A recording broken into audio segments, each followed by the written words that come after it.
News and Sports Network.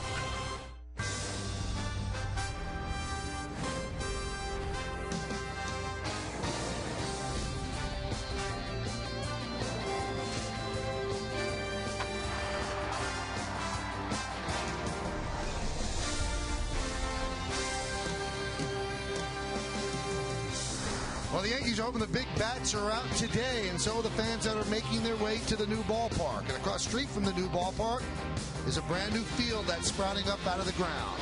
It's also a magnetic schedule day here at the ballpark. If you get one of those, you know that today, this Saturday, the game's at Yankee Stadium or on the YES Network as we present New York Yankees baseball. It's the New York Yankees against the Texas Rangers in the second game of a three-game set from Yankee Stadium in the Bronx. Hello, everybody, and welcome to Yankees baseball. Along with Ken Singleton, I'm Michael Kay. The first game of this three-game set last night, and the Yankees lost 5-3. They made a run at it late, but they got behind and got in a hole early because they could not stay away from the double play. A double play, the Yankees hit into a club record. 6 double plays last night. Right away, Alex Rodriguez bats into a double play that ends an inning. Shortstop Elvis Andrus is in the middle of 5 double plays last night, and Matt Harrison, the pitcher, only helped himself out on this particular play with a double play. He came right back and turned another one. 1-6-3. Every time the Yankees seem to get something going, a double play would rear its ugly head, and the inning was erased, and the threat was done. The Yankees finally lost it 5-3. Matt Harrison picked up his 3rd win of the season. This is where the Rangers rank pitching-wise this year. They're first in ERA, first in WHIP, and opponents' batting average against, they're 3rd, and that's in the major leagues, not just in the American League. Well, after a lot of rain delays and a lot of rain outs, Freddie Garcia finally makes his first start a day after tax day. What kind of return will the Yankees get? We'll talk about it next on segment 2.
You know the drill. That's Ken Singleton. I'm Michael Kay. You might not know Freddie Garcia. You've only seen him in a relief outing because of the rain outs and also the off days. The number 5 starter hasn't been needed until today. Until today, Freddie Garcia will hit the hill. Of course, they remember him in Chicago last year. The Chief was on the mound for the White Sox and doing a pretty good job. He won a dozen games in a White Sox uniform last year. Of course, the Yankees signed him as a free agent over the winter to a minor league contract. He's now on the big league club. This is from spring training.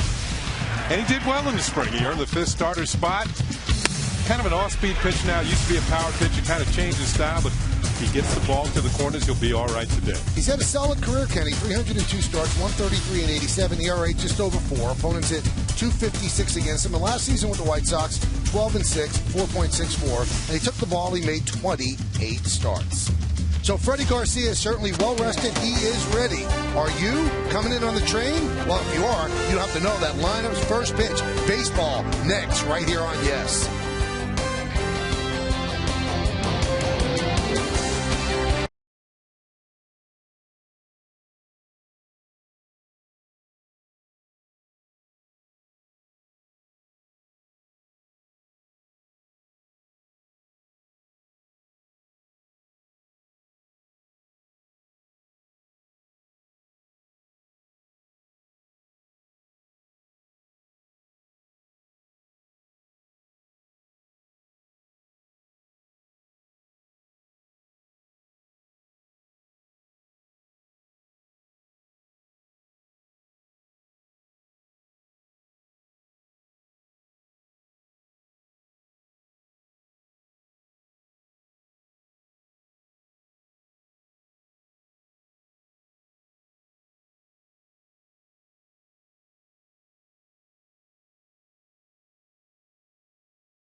Brought to you in part by Jaguar. See how Jaguar outperforms the competition at JaguarPerforms.com.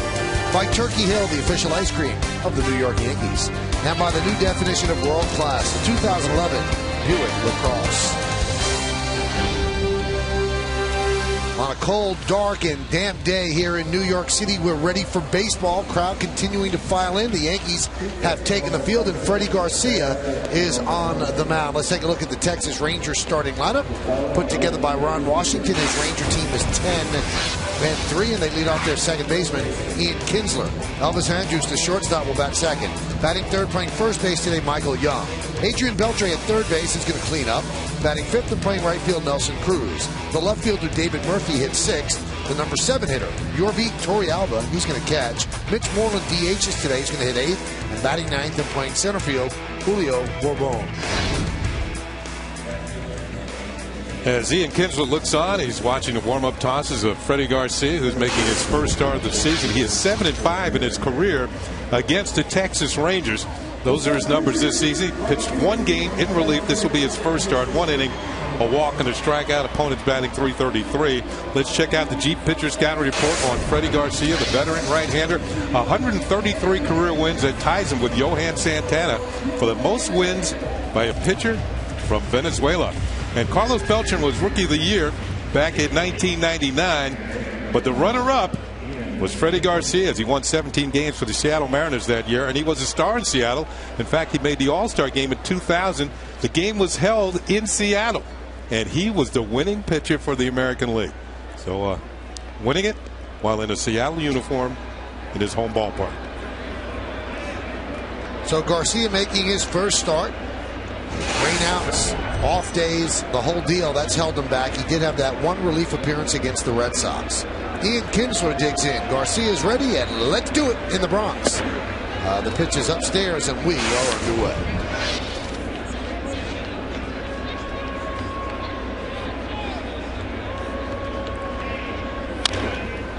Grounded to third. Nice play to the glove side by Alex, and there's one away.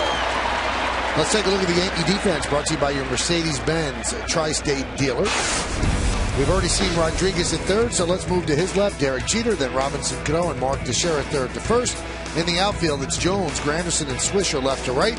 And behind the plate, it's not Russell Martin. For the first time this year, it's Gustavo Molina, the last player that was on an opening day roster to appear in a big league game.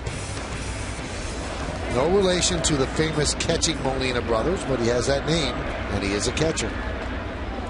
Here's Elvis Andrus. And the pitch is outside 1-0. The Freddie Garcia you might remember from the Mariners, that's not the Freddie Garcia you see now. He used to throw in the mid to upper 90s, nasty, now more of an off-speed pitcher, and relies on control and changing speeds. Changing speeds, staying out of the middle of the plate back in his heyday. As you said, Michael, he was a power pitcher, and he could just throw it up there and blow it by people. I give him credit for learning how to pitch. Arm injuries robbed him of a lot of his power. There's a strike.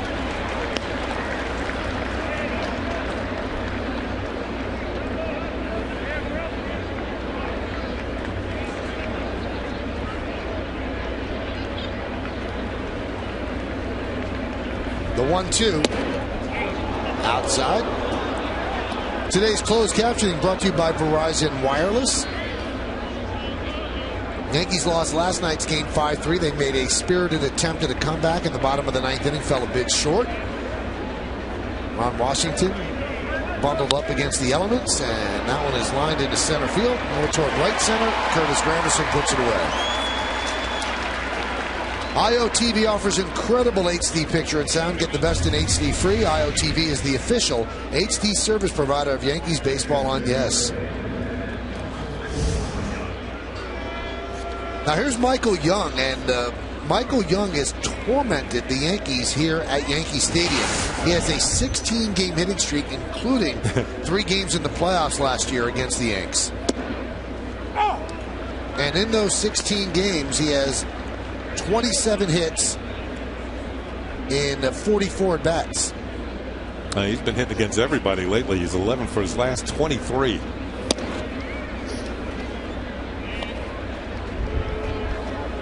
And today he's playing first base. I don't think, Michael, we've ever done a game where we've seen Michael Young at first base. We've seen him at second, short, and third. Yes, and we DH.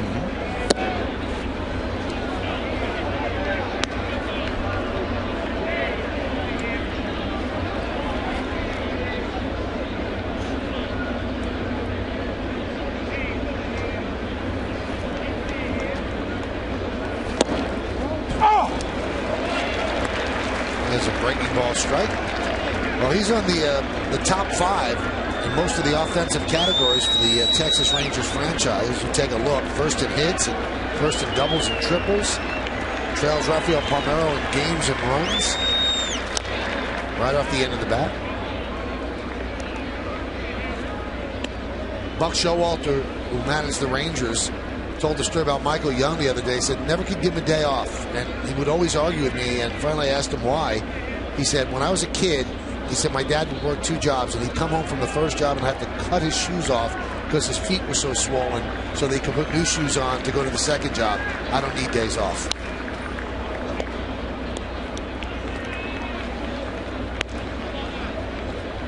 Count 2-2. Sound like they were pretty big shoes to fill, doesn't it? Yes, sir. Yeah. Very methodical is Freddie Garcia. Doesn't show much emotion on the mound. The 2-2. Grounded to second. Right there is Cano. And that'll do it. So Garcia, in his first start for the Yankees, works a 1-2-3 first inning. Rangers nothing. Yankees coming to bat.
Presented by Lexus and made out by manager Joe Girardi, the captain, the shortstop Derek Jeter will lead off. Batting second and playing right field, Nick Swisher. Mark Teixeira's at first base, he'll hit third. Cleaning up the third baseman, Alex Rodriguez. Cano at second, Andrew Jones at left. The bottom third of the order, the DH, Jorge Posada, Curtis Granderson in center, and Gustavo Molina will catch and bat ninth. Well, another one of the young guns in the Rangers starting rotation, Derek Holland, just 24 years old. He's 0-2 in his career against the Yankees, but he's 2-0 this year. He's gotten off to a great start, 2.25 ERA. He's given up a hit per inning, but 11 strikeouts, only 3 walks, improved control. Let's check out the Chief Pitcher Scouting Report on young Mr. Holland. I watched his last start against the Baltimore Orioles, and he had tunnel vision. He was in on the inside corner consistently to the right-handed hitters and away from the lefties. He didn't pitch well inside to the lefties or away from the righties. A rocky road in his career. He's 4-10 on the road, and he was born in Newark. Not Newark, New Jersey, Newark, Ohio, which is near Buckeye Lake. Derek Jeter has success against Holland, 6 for 10 lifetime against the Rangers left-hander. Pitch outside. Derek is showing signs, Michael. It's starting to come out. His average is up to 255. He's got a 3-game hitting streak. You know, even if he doesn't get it to 4, you look for hitters that, you know, maybe hit out of 3 out of 5, 3 out of 4. There's a ground ball to second. And there's one away. Let's take a look at the Rangers defense, which is brought to you by your Mercedes-Benz Tri-State dealer. Beltre, Andrews, Kinsler and Young, third to first. In the outfield, left to right, Murphy, Bourbon, and Cruz. Torey Alba is behind the plate. And on the mound, Garrett Collins.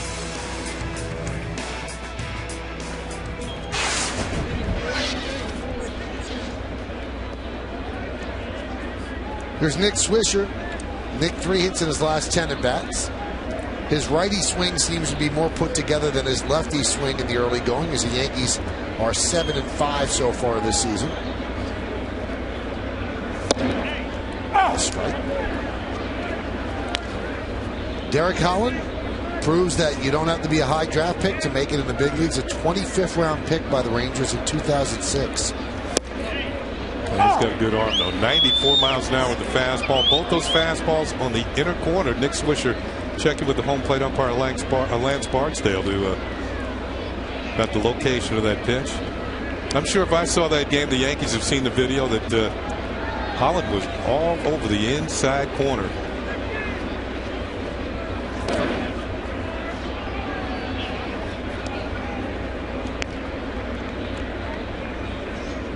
Count 1-2.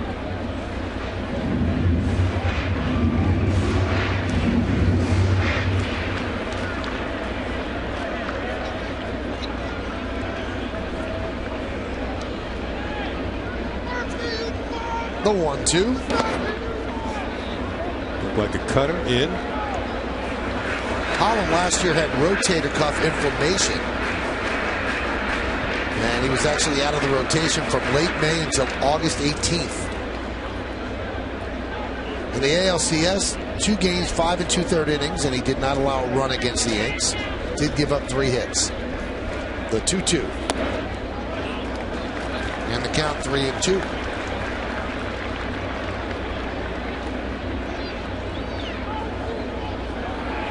Lifetime against the Yankees in 2 career starts, 0-2 with a 9 ERA. And with 1 relief appearance thrown in there, 0-2, 9.49. 3-2. Lined into center field, a base hit. All right, let's check it out. The game time weather presented by Bigelow Tea. 46 degrees, humidity 70%, wind is 22 miles per hour. And the forecast is for windy and possible showers later on. They're hoping to get this game in. The lights are on, heavy dark clouds overhead. And if you look at the flags above the stadium, they are blowing straight in. It's going to take a mammoth shot to cut through the wind and get into the seats. Swisher now with 3 hits in the first 2 games of this series.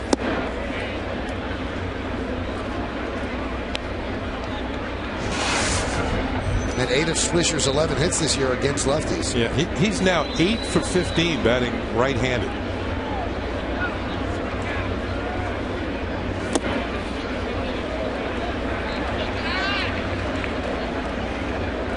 As I mentioned, Holland not quite as successful pitching away to the right-handed hitters. Doesn't seem to have control of the outside corner. Has much more successful from the middle in.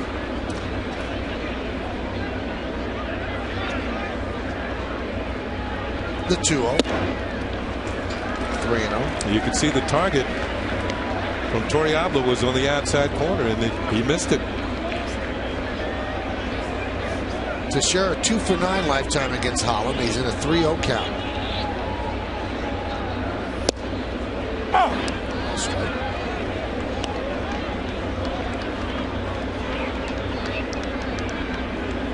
Alex Rodriguez is on deck.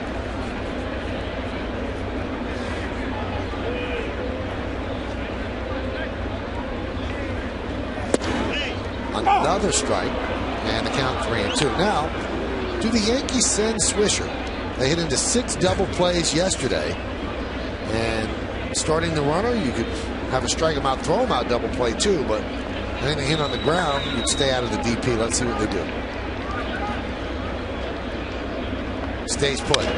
That one's driven deep to right field. Going back, Cruz, looking up, see ya!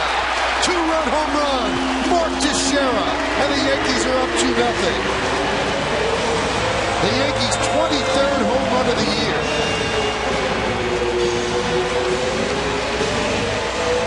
Well, Michael, you said it would have to be a line drive to get it out of here today. And that was a solid line drive home run to the opposite field from Mark Teixeira. And in the early going here, this is going to be number 5 on it. See, that pitch is right down the middle. And he just put the good swing on it, good wood, and his natural power took care of the rest. Here's Alex Rodriguez, 9 for his last 16. The pitch is low. Let's take a look at the Coors Light cold hard blast. And on this day, that is a cold hard blast. There's a strike. Teixeira did not hit his 5th home run until May 8th of last year, so he wanted to get off to a better start. He certainly has. 23 home runs, and you can see the record for the Yankees through 13 games is 24. So they've got to hit another one today to match the 32 and 2003 squads. Count 2-2. Alex has 15 hits this year. 9 of them are for extra bases. He's hitting .405. And currently on a 5-game hitting streak.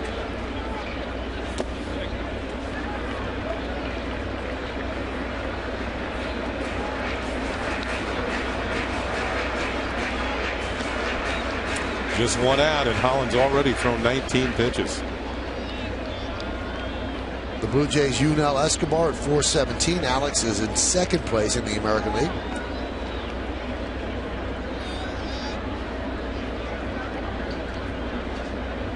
And Alex gets on base again. So an on-base percentage of over .500 just goes up. And he's now reached base in all 12 of the games he's played in. Remember, he missed that one Sunday against the Red Sox and Josh Beckett when he came down with flu-like symptoms right before the game. Mike Maddox watching his left-hander closely.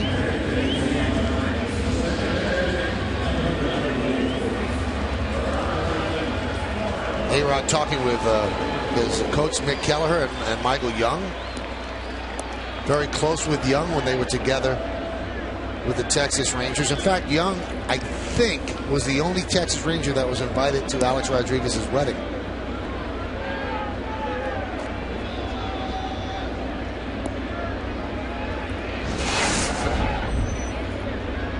Here's Cano.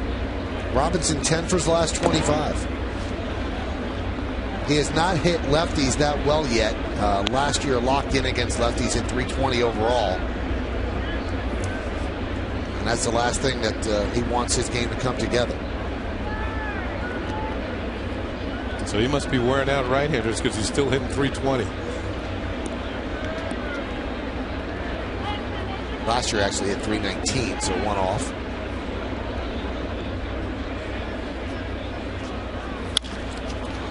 Could this be another double play?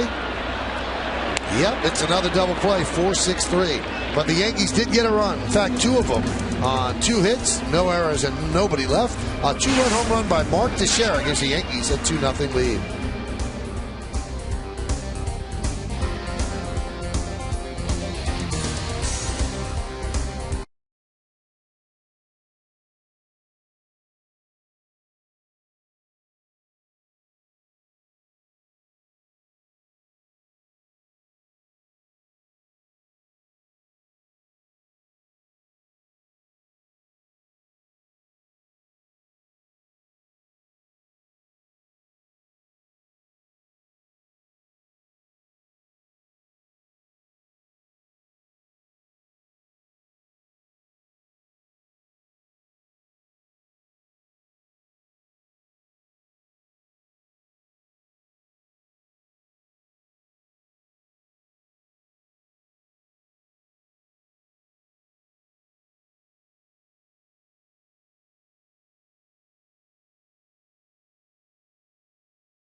Today's question is, which of Nolan Ryan's accomplishments is most impressive to you?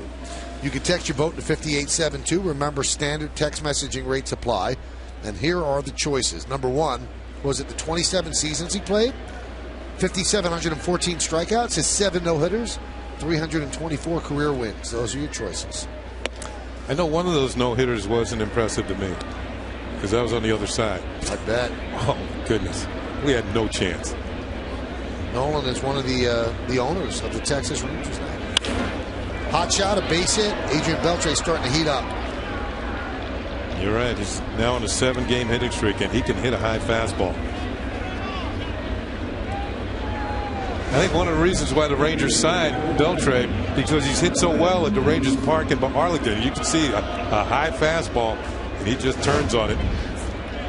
He's a .306 hitter at the Rangers ballpark in Arlington. So that's a place where he feels comfortable. He gets to play 81 games there if he wants to this year, if he can. Most hitters love hitting there. Oh, yeah. Ball carrying. There's Nelson Cruz. Here's the Home Depot scouting report, hitter scouting report on Nelson Cruz. Last year he hit 5 home runs in extra innings. That tied an all-time record set back in 1960 by Charlie Maxwell of the Tigers. And he hit .359 against the American League East. And he did something this year that only 2 players have ever done before. I'll get to it after this pitch. Those 2 players were Willie Mays and Mark McGwire. And what they did, they homered in each of the first 4 games of the season. Cruz is the first American League player to do that. He did it this year. You mentioned his dominance against the American League East, and the Rangers have been dominant against the AL East so far this year, winning 5 of 6. And it makes sense because the Rangers, 9 of their 13 games have been started by left-handers. Now 14 games, and you match up well in the American League East with left-handed pitching. Go up against the Red Sox, you can shut down the Red Sox with lefty pitching.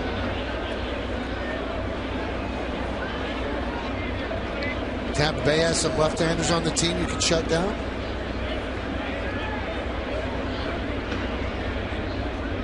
It always seems like you can neutralize power with left-handed pitching.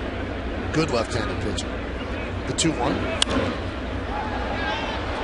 I think of the absence of Josh Hamilton for up to 8 weeks.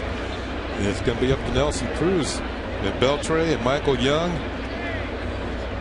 Got to lead this team offensively. I do not believe, I'm just going out there on a limb, that Josh Hamilton needs sunglasses today.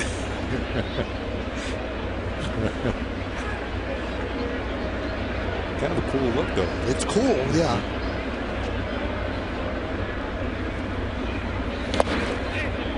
It's stopped by Molina. The reigning MVP in the American League. Don't say that.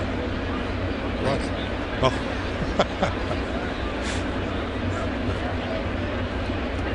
Yeah, wait till later.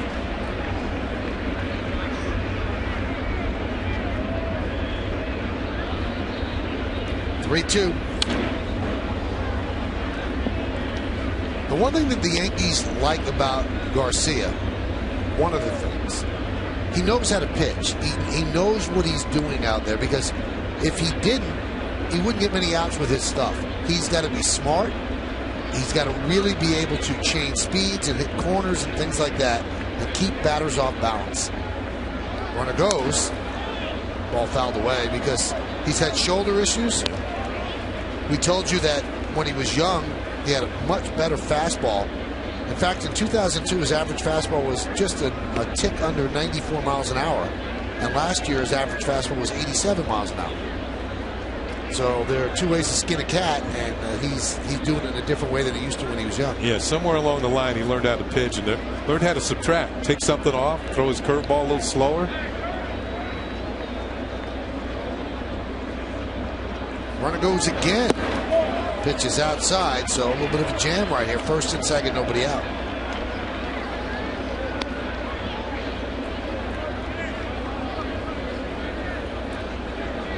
Garcia from Caracas, Venezuela.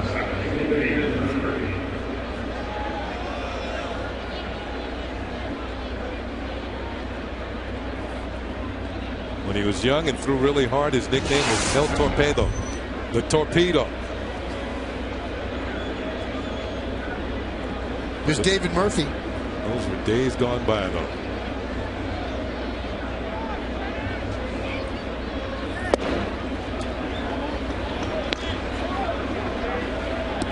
It's almost as if, Michael, sometimes when he falls behind, he gets the hitter anxious, looking for the fastball. He takes a little off and might get you ahead on and get a ground ball and get out of trouble.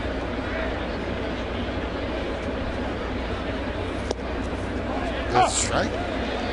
Now, if you look at the spring training battle, Bartolo Colon actually pitched better than Freddie Garcia, and the Yankees relied on Garcia's record last year at 12-6 and figured, you know what? With the runs that will score him, he'll be at least that as our number 5 starter. And they're confident that he's going to take the ball every 5 days. They weren't certain about Colon. So they started Colon in the bullpen. Then when Phil Hughes went on the DL yesterday, Colon was put into the rotation. But the Yankees don't have their rotation for next week right now. Allen is lined into right field. The play is made by Swisher. Runners retreat.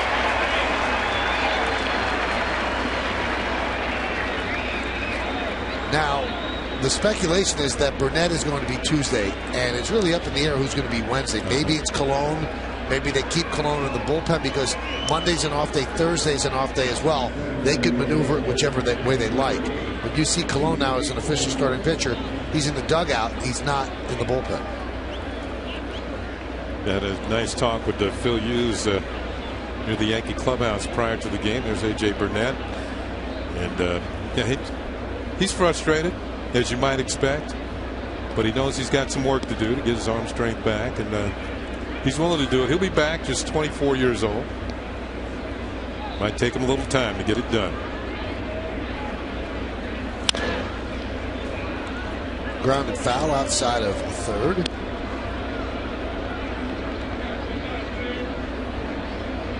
Garcia has always pitched well in a day, 50 and 22 in day games, 3.77. And in night action, 83 and 65 with a 4.6 or 4.32.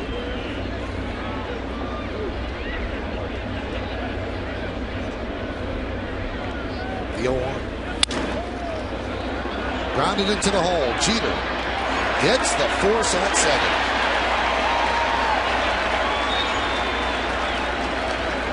Just enough off the end of the bat that the ball couldn't scoot through the infield. Jeter to his right, the accurate throw to second. Just a matter if it's on time. And according to Adrian Johnson, the second base umpire, it is just ahead of the sliding cruise. He's got him. And he's out. Good call by Adrian Johnson.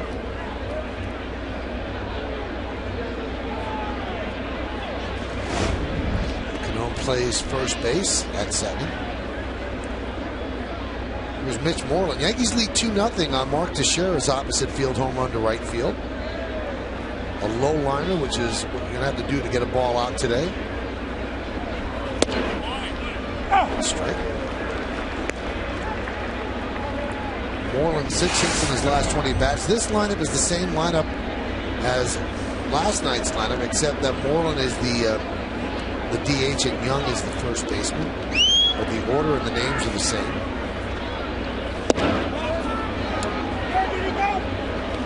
Third base umpire Cederstrom. Gary Cederstrom said he did not go. We were talking about last night how the Rangers went through some first basemen last year. Well, actually, they used 6 different players at first base last year. And Moreland is the one who did the best job, and he got a chance to get the job this spring training.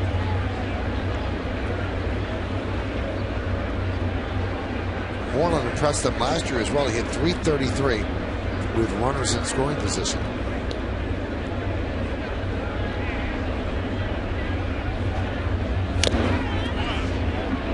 Nub foul.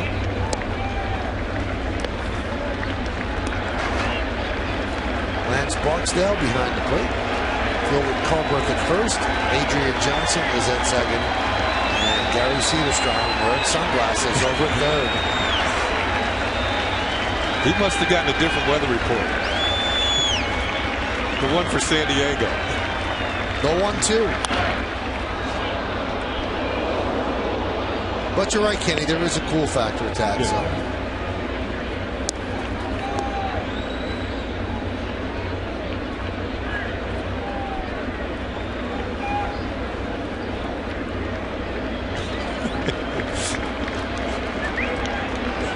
Better keep your eyes open.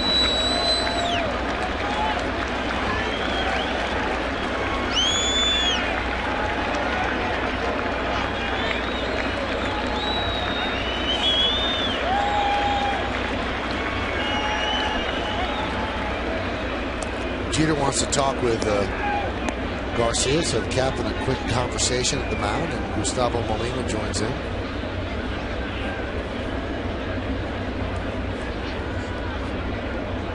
For Molina, only his 24th major league game, but he has spread his previous 23 liberally amongst the White Sox, the Orioles, the Mets, the Red Sox, now the Yankees. Spent most of last year at Pawtucket, the Red Sox AAA farm team. 1-2, popped up on a changeup. Andrew Jones will make the play, and that'll do it. So Garcia works into and out of trouble as the Rangers lead 2. We go to the bottom of the second, 2-0 Yankees.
Game from post-game analysis with Yankees Extra Innings presented by Tri-State Ford. And Tuesday, catch the Tri-State Ford pregame before the Yankees Blue Jays on My 9. Then turn back for Yankees Extra Innings only on Yes.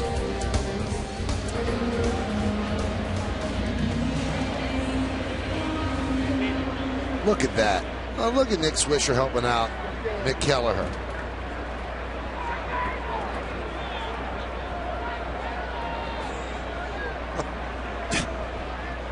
Who knew that Nick was a haberdasher? Multi-talented, Nick Swisher. Andrew Jones takes a breaking ball strike.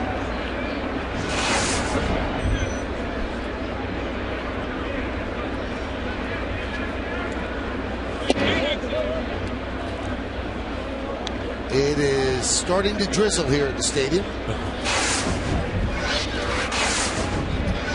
Somebody said 4 o'clock.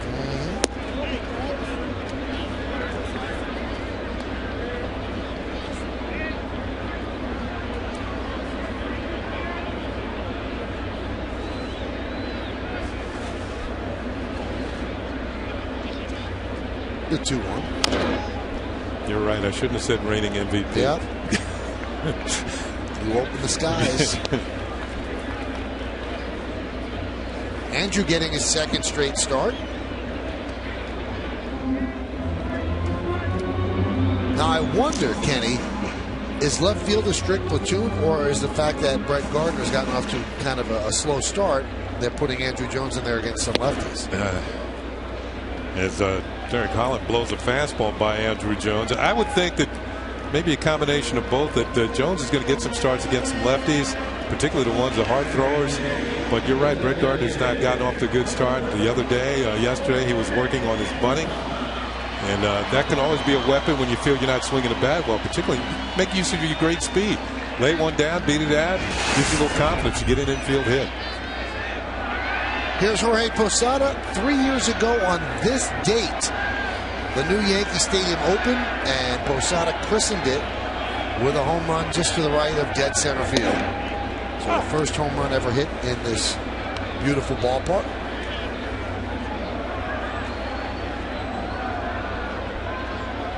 He was batting right-handed. Ground ball to third. It's actually 2 years ago and 3 seasons ago. I do count everything in seasons, so I look at it as years, but 2 years and 3 seasons.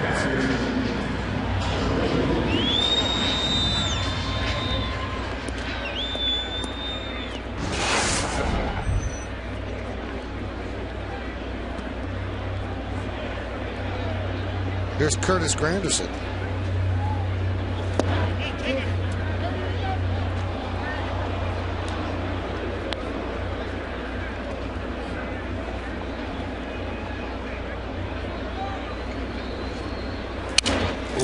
Shattered the bat. Slow roller, going to be a very tough play.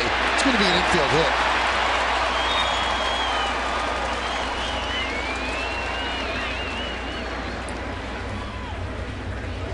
You know, maybe a little inexperience for Michael Young at first base here. He should have stayed at first. There's no way that Holland was going to beat Granderson to first base. He should have left this bat is going to be shattered, but you know he'll give up a bat for man. That turned into an L. But he'll give up the bat for a base hit. I think Kinsler might have had a better play if Young had stayed at first base. It's only Young's second career game at first base. Here's Molina.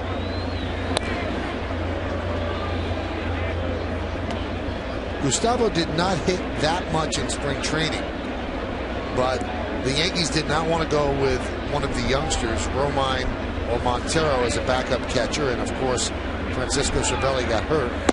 They expect him back sometime in May, early May. And Molina, just with his experience and his catching ability, was the one who stuck. Also, Martin finally getting a day off. He caught every single Yankee inning this year. Molina has 5 career hits over 3 seasons, 5 for 41.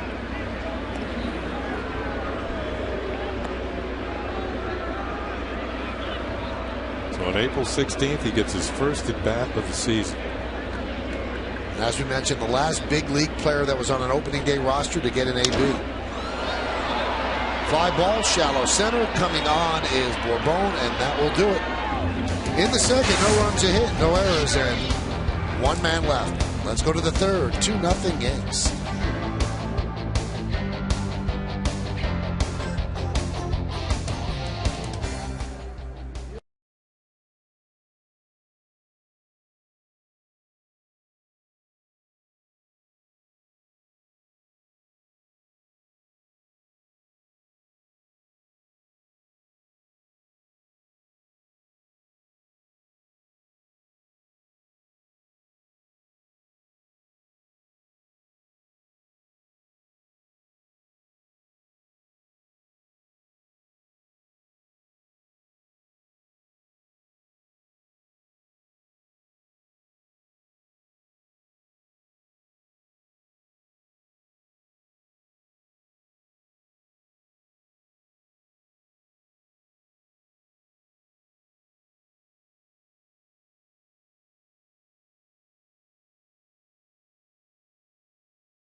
Roll the ball.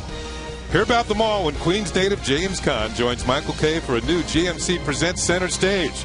The Oscar-nominated actor discusses his prolific career from his early TV days to today on Center Stage James Caan that premieres Wednesday at 11, only on Yes. He was fun. I'm sure he was. You get great stories. You get all the big stars. To imagine what it was like on the Godfather set. He tells all those stories. Here's Julio Bourbon.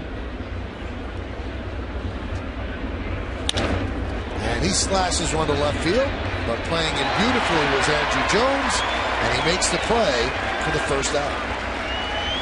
Had him played shallow, didn't have to go that far. The Lincoln scoreboard 2-0 Yanks. Still got those center field skills in playing in left field, and you need them at Yankee Stadium, an expansive ground to cover in left. And here it is on Yes Mo on the backhand. Andrew Jones. Look, his glove is turning to gold. Here's Ian Kinsler. And a strike. Alex Rodriguez ranged far to his left in the first inning. Snare a ground ball and gun down Kinsler.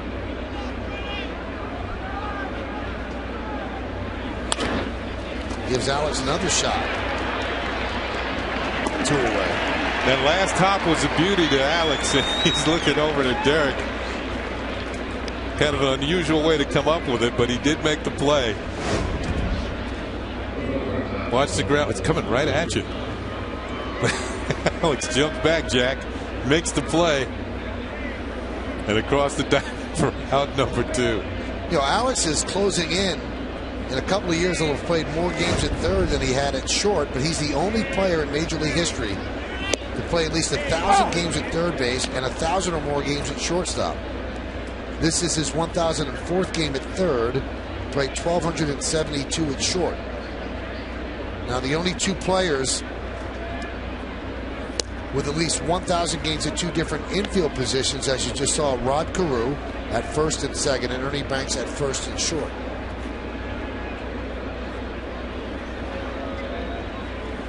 Both those other players are in the Hall of Fame.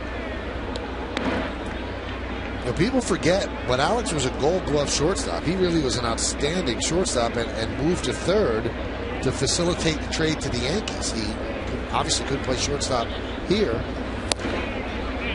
And he's become a pretty proficient third baseman. He has not won a Gold Glove at third, but he's certainly above average at the position.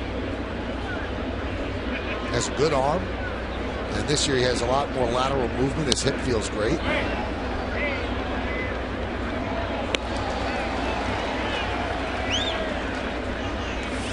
Alex won Gold Gloves at shortstop in 02 and 03, and then got traded to the Yankees for the 04 season. And that's when he moved to third. So he was the reigning Gold Glove winner at the position and switched. Remember how hard he had to work to get used to playing third base, coming to the Yankees, and I bet you now if you asked him, he'd feel more comfortable at third base than he would at short. I did ask him. And you know what? I think he needs one more game at shortstop to tie Cal Ripken at a certain number. Home runs. One more home run. And there he makes a great play at third. And he said he still doesn't feel as comfortable at third as he did at shortstop. He said, but he's getting there. Feels comfortable pretty good on that one. We all do. There he goes. We go to the bottom of the third.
the ultimate driving machine.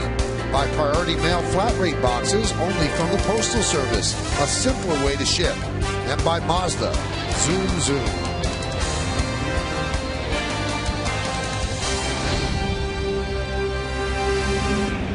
So Alex Rodriguez puts on a little bit of a fielding clinic there at the end of the top of the third, and we go to the top of the Yankee lineup here in the bottom of the third. Derek Jeter will lead off on the Lincoln scoreboard. It's 2-0 Yankees on the strength of the 2-run home run by Mark Teixeira in the first inning against Derek Holland.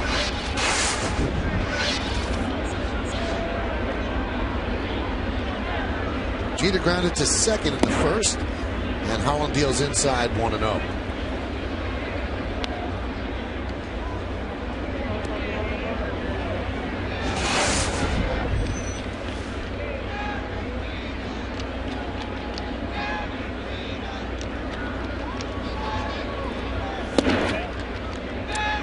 Definitely a 2-glove day when you're a hitter. I remember on the warm days I would only wear a batting glove on my bottom hand.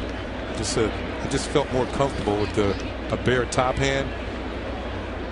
Then when it was really cold, I went to the 2 gloves.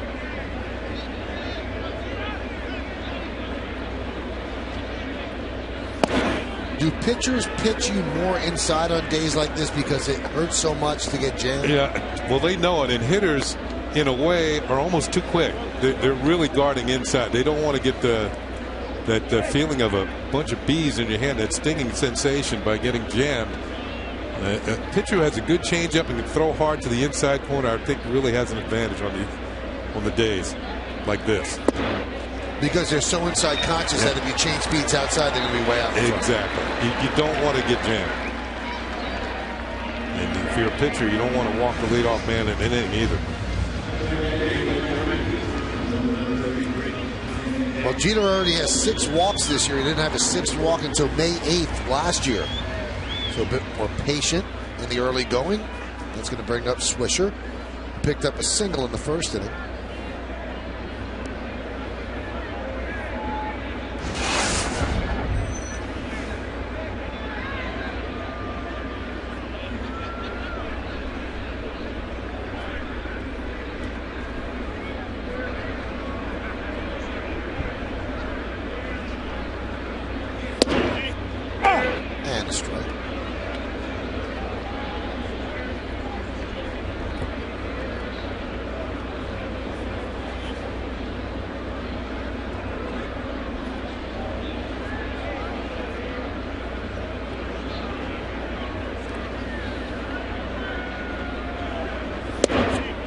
Strike on the inside corner, and the count 0-2.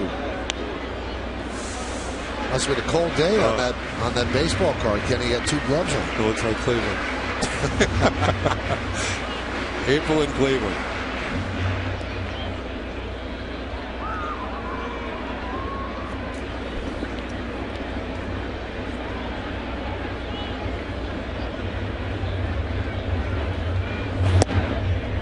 Really trying to crowd Swisher. Doesn't quite have the command of the inside corner that he had in his last start against Baltimore, and seems to be falling behind on more counts today.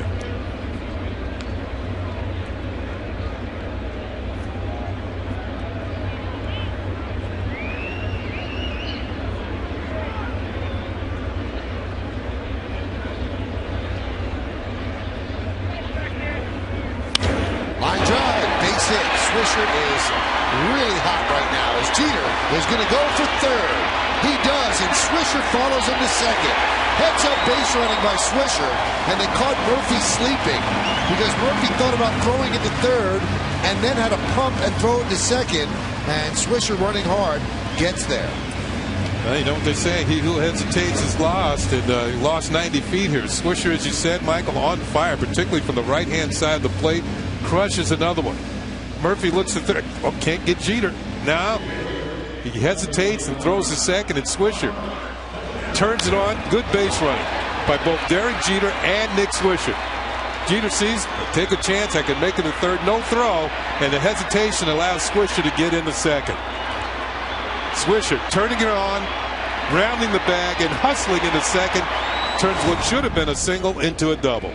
How about this? They're going to bring the infield in, and maybe because of the rain in the forecast, they don't think they're going to get a full 9 in. So they want to cut off the run here, but now you make Mark Teixeira that much of a better hitter with the infield in.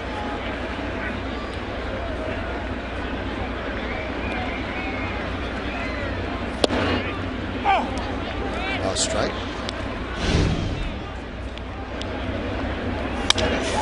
Go back to the first inning. And a 2-run shot, home run number 5 for Teixeira, and that's the difference in the ball game right now. Swing and a miss.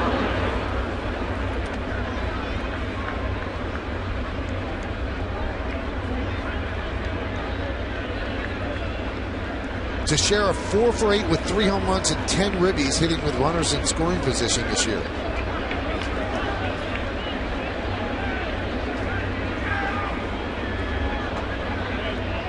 That one's driven deep to center field. That's going to get a run in. Bourbon makes the catch.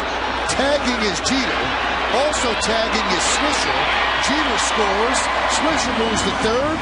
It's a sac fly for Teixeira, and the Yankees lead 3-0.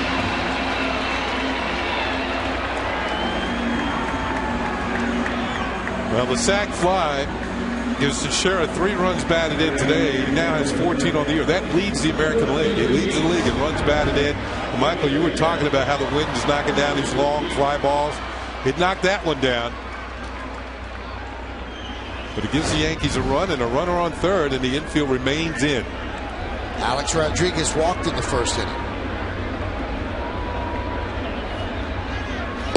Teixeira is now 3 for 3 this year, getting the run in from third with less than 2 outs. Now, we will tell you when we find out whether they gave Swisher a double or if he went to second on the throw, because he kind of faked the throw to third. I guess it's got to be a double. It's got to be a double. He didn't actually throw the ball to third. He realized he wasn't going to get Jeter, and if he'd thrown the ball to third, then it would have been the first thing you had talked about. He would have gone to second on the throw. But the throw went to second to try and get him, and he beat it. So I think Nick gets his second double of the year.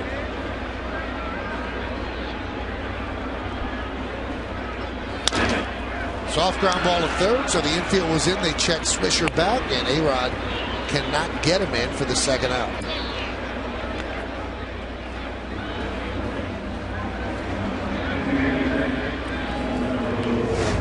Looked like a changeup had Alex out in front.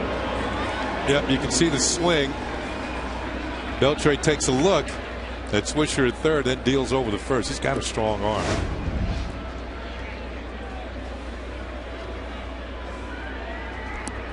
Cano wrapped into a double play in the first inning.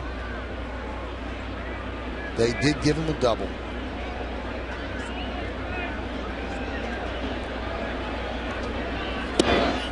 And the explanation was, according to Kim Jones, Jordan Spreckman said he never stopped. Also, he could almost credit Derek Jeter for getting him a double.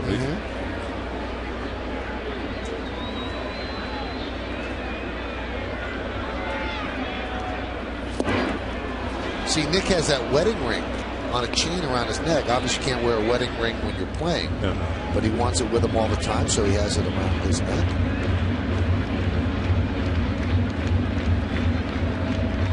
Nick got married during the offseason.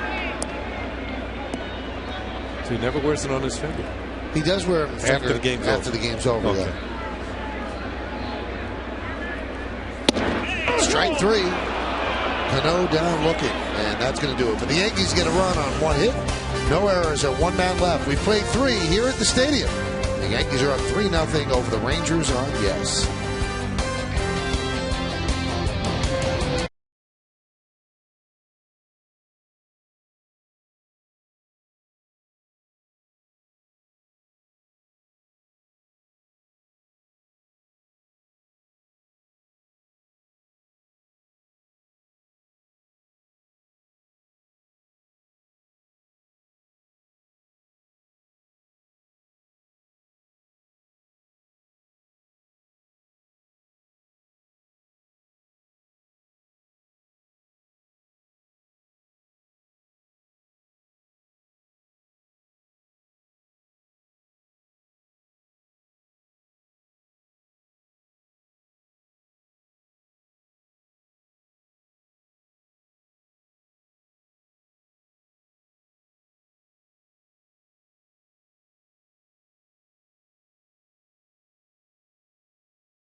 Feliz became the second pair of Rangers to win the MVP and Rookie of the Year awards in the same season.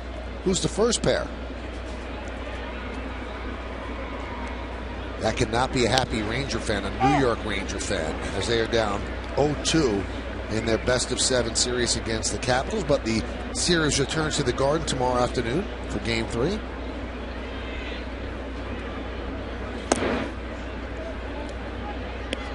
Like the Texas Rangers today, the New York Rangers just can't score. And that's another unhappy Ranger fan, this one of the Texas variety. Found it slowly and foul.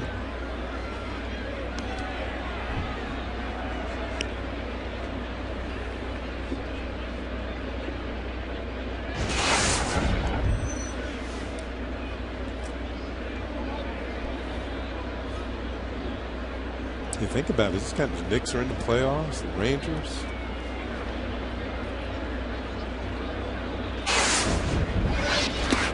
New York's a busy sports town.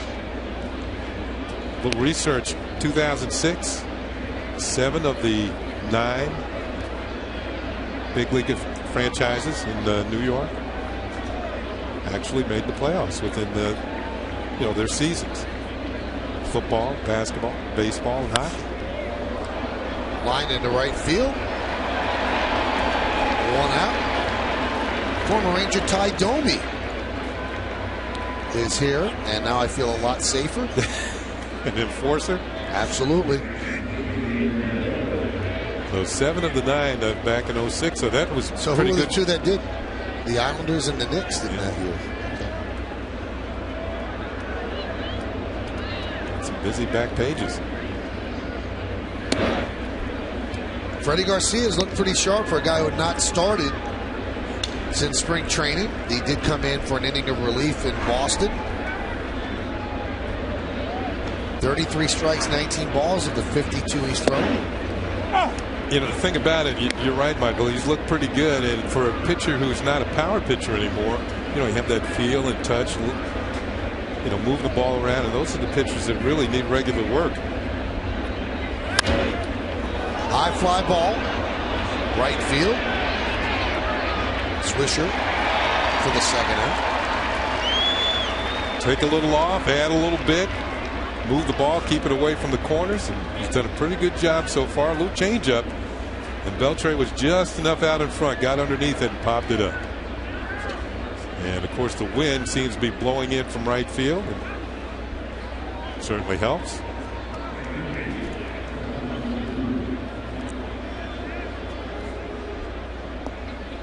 Three 3-0 Yankees, all 3 runs driven in by Mark Teixeira, a 2-run home run and a sac fly. There's Nelson Cruz.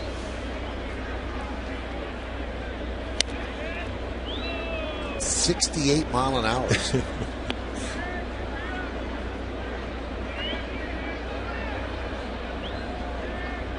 He was way out in front, almost jumped out of his shoes.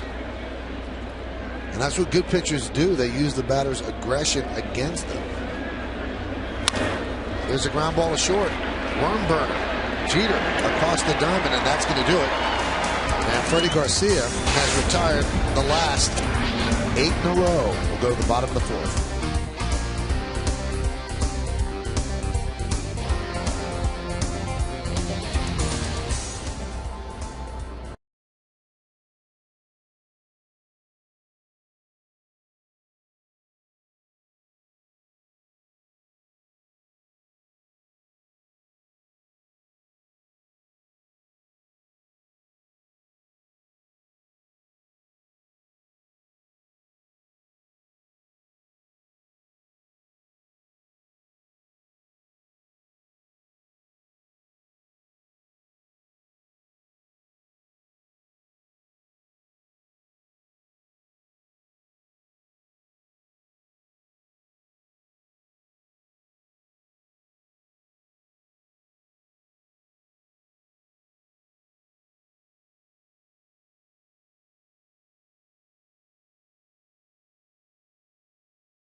winning the MVP and Rookie of the Year the same season. Who's the first pair of Rangers to do that?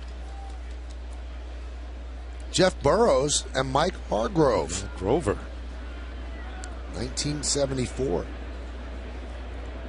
It's happened with the Yankees a couple of times, and we'll tell you that in just a moment who those pairs were. Andrew Jones takes a strike. Yogi and Gil McDougall in 1951. Yogi and Bob Grimm in 1954. Mantle and Kubek in 57. And Mantle and Tresh in 62. Line drive past a lunging Kinsler. And a base hit for Andrew Jones.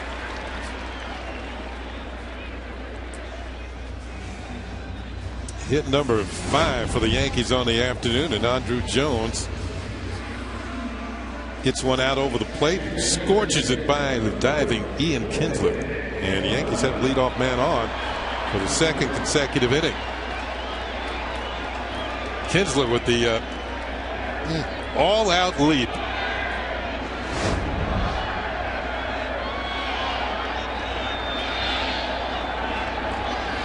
Here's Posada with the Yankees up 3-0.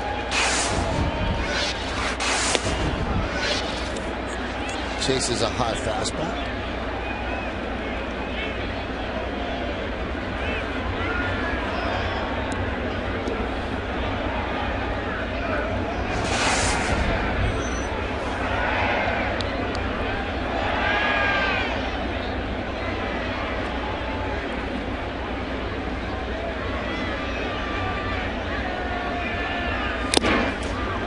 You know, Michael, during a scouting report, I mentioned that Holland was born in Newark, Ohio.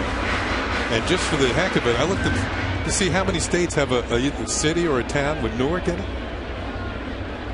There's 14 states that have a Newark, including New York.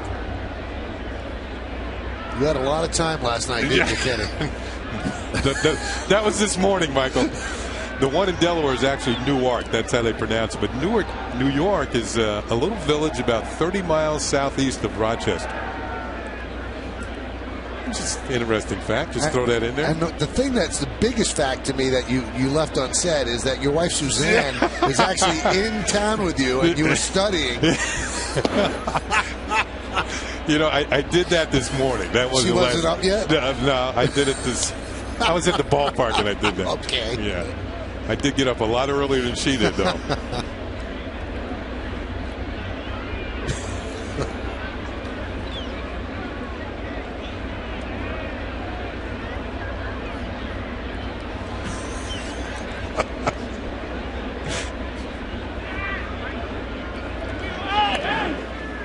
The most common U.S.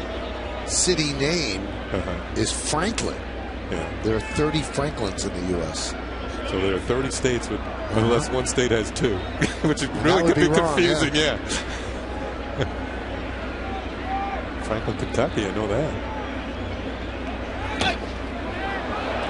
That one goes to the backstop as Andrew Jones goes to second. Torrealba couldn't come up with a heartbreaking ball down and in. Almost hit Posada with this. Gets that back foot out of the way, kind of shields the catcher, Torrealba. And that's going to allow Andrew Jones to move down to second base on the wild pitch. It was the Yankees who kind of helped out the Rangers last night with wild pitches moving base runners.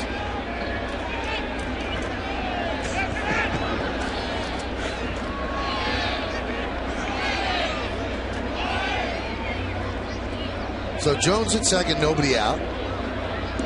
Ideally, Posada would like to hit the ball on the right side.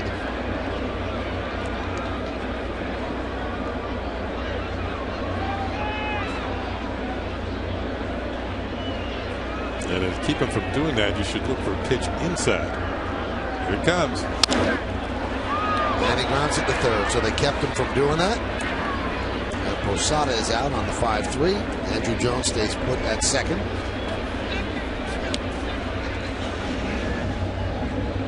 But if you hit it, you almost can see the situation, know what the pitcher's going to do, and you sit inside and look for something you can really jump on.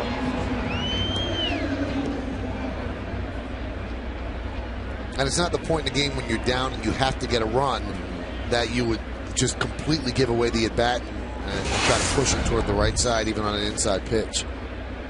Here's Curtis Granderson.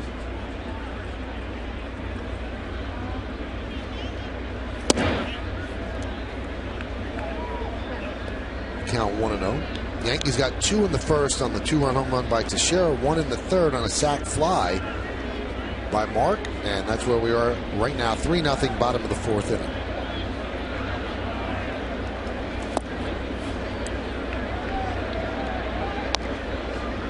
A problem last year and in previous years was Granderson hitting against lefties. This year he's at 364. All 3 of his home runs have been against lefties, and he had a broken bat infield single against the lefty on the mound. That was in the 2nd inning.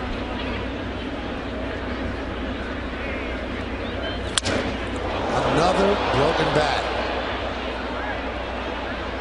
Doesn't get a hit out of that one.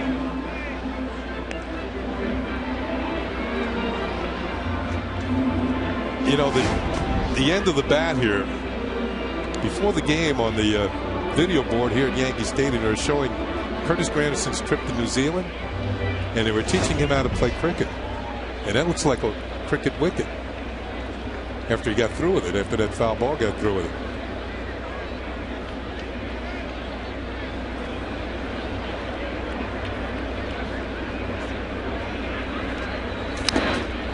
He went over there to instruct the youngsters about in the game of baseball.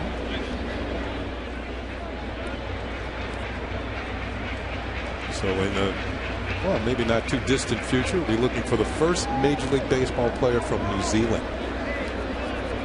Every offseason, Curtis makes a lot of those trips to promote Major League Baseball, and he does it for baseball, and he goes to the far reaches of the globe, and he explains it. I can do it now. I'm not married. I don't have kids that I'm going to be leaving on these long trips, so if I don't do it now, I'm never going to do it. Kenny was telling me before the game, New Zealand's quite a hike. I knew it was long, but it's even longer than Japan. Yeah, right? It is.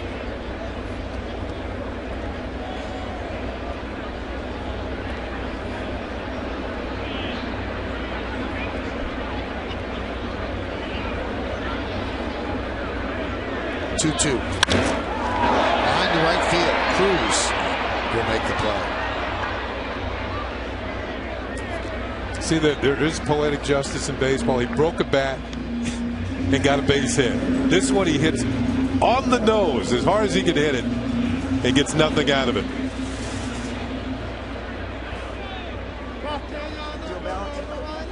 This is Curtis in New Zealand.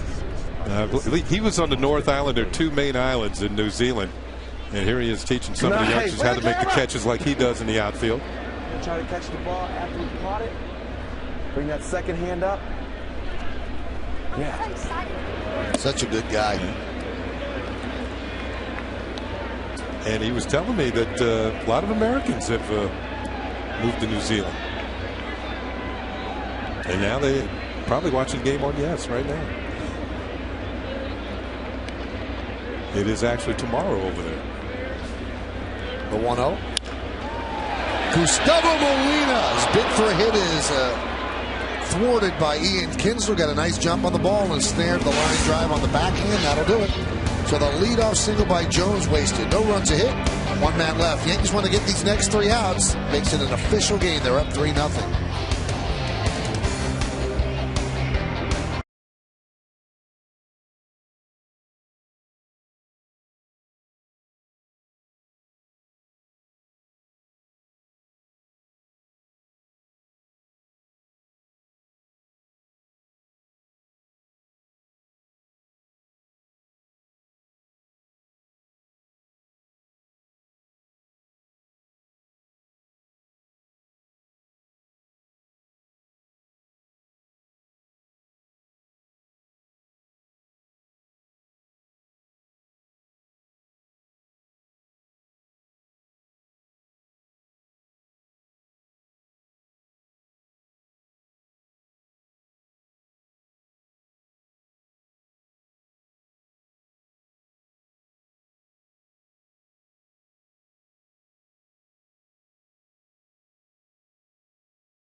Right now, this becomes an important inning because the rain is intensifying here at the stadium.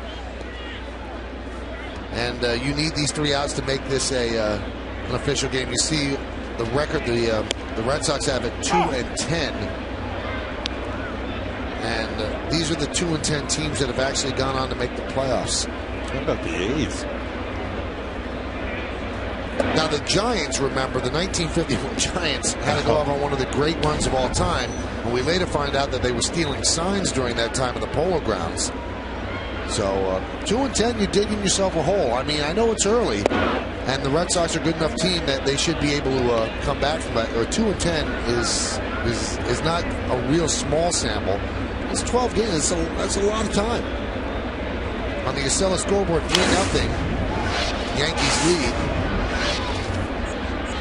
It is amazing to me, though, when people get aggravated when teams aren't doing well. And there are a lot of people that are getting aggravated how the Mets are playing. And most prognosticators are saying that the Mets aren't going to be very good this year. So, I mean, they are what they are.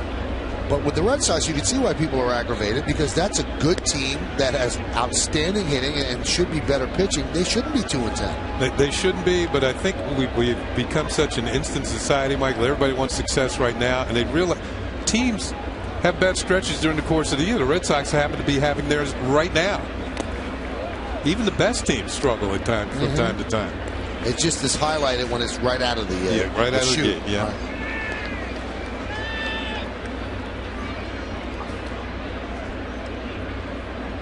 Well, it's really starting to come down, and it would behoove Freddie Garcia to work a little bit quickly to get these outs in. The 3-2. That one is lined in front of Andrew Jones for a base hit for David Murphy.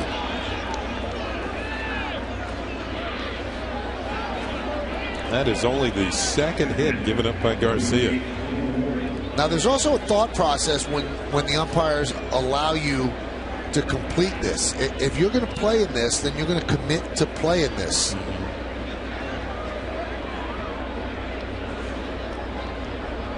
Now, obviously, if it intensifies past this point, but if you're going to allow somebody to complete an inning just to get an official game in, then you're going to play in this weather the rest of the game. There's a strike to Torrealba. Yeah, one thing the umpires watch very closely is how comfortable are the pitchers. Now, Gary Cederstrom is the crew chief, so he will make the decision if a tarp goes on. If the pitcher's having trouble gripping the ball, they're slipping on the mound, that could become dangerous. Strike.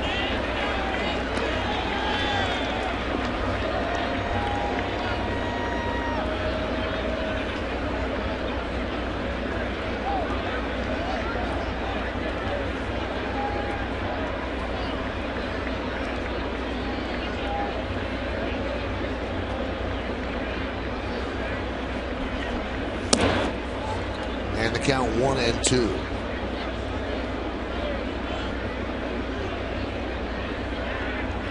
The other catcher for the Rangers is Mike Napoli. This is Danny Cunningham, head groundskeeper for the Yankees.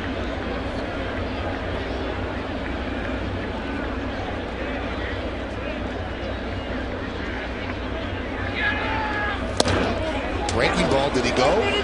No, he did not. It is Fielding Culbreth with the call, first base umpire. The fans want a strike called on Torrealba.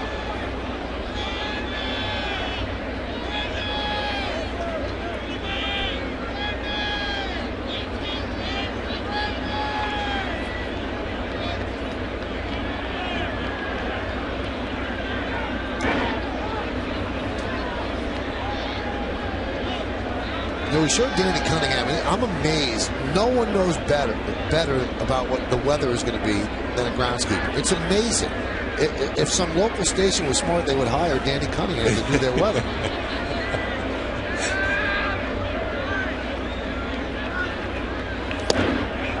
Just missed outside. Garcia thought he had a strike.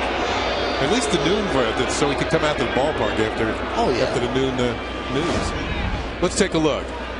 Here's the target by Molina, and that is, Michael wanted to say it when it had whispered across the outside corner. Let's see. Nah, not quite.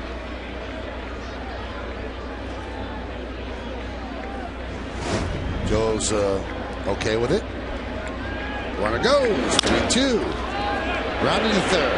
So they stay out of the double play. They get the out across the diamond.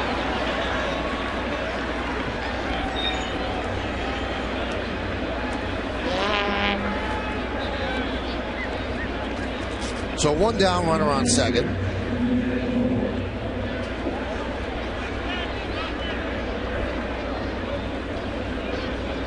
Looks like the rain has lessened just a bit than it was earlier in the inning. The umbrellas are still up here at the ballpark.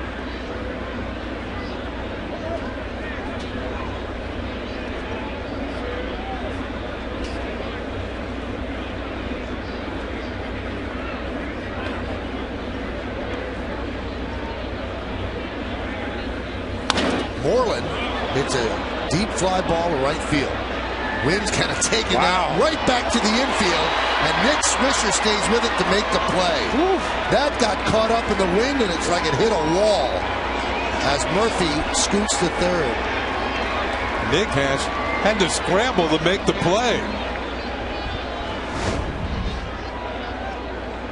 Wynn's got it now as the ball begins to die, and makes a shoestring catch for out number 2. The high fly balls are the one that's going to cause havoc today. Yeah, it is swirling okay. Flags atop the grandstand. Almost starts out. They're going to appeal here at second base. They feel that Murphy left too soon to head to third. Adrian Johnson says no, he did not. And you could see how that might happen on that play because Nick Swisher had a heck of a time just making the catch.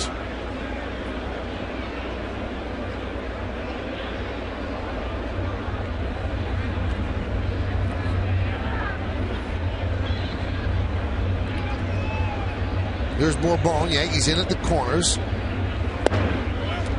39 infield hits for Bourbon last year. Ichiro led the majors with 59. Bourbon was second.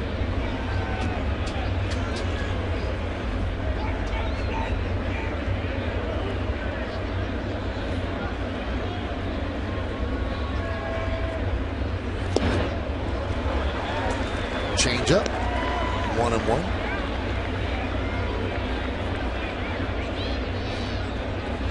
Well, there's our time code where we matched it up, and Murphy did in fact stay on second base when the ball landed in Nick's glove. So a good call by Adrian Johnson. Soft ground ball to second. It's an official game. Yankees are leading 3-0 as we are halfway through, and Freddie Garcia doing a nice job in his first Yankees start.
By Verizon Fios, get the ultimate in entertainment on the Ultimate Network. Fios, a network ahead.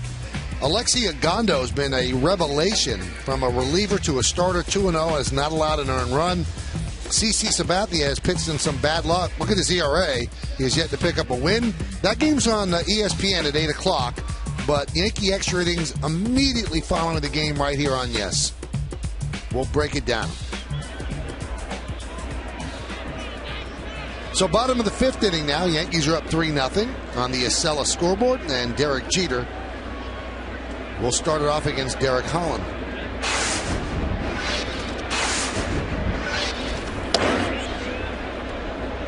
Count 1-0. Derek turned a leadoff walk into a run scored in the third inning. Heads up base running and scored easily on a sac fly. Fouled away.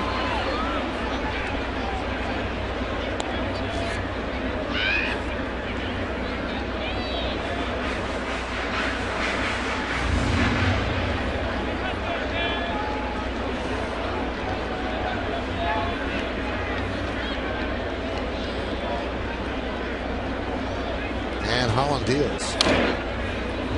Foul back. Derek still 62 hits away from 3,000. As he makes that climb. A climb that's never been completed by a New York Yankee.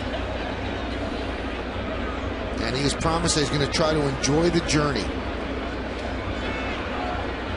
That's something that his dad spoke about as Derek was closing in on the Yankee hit record. Said sometimes Derek doesn't realize that the journey is something that you should enjoy and not just the destination.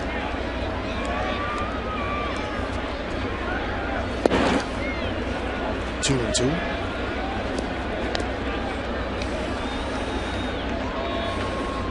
"13 games the Yankees have played this year. Derek has reached base in 11 of those games. Hitting .250.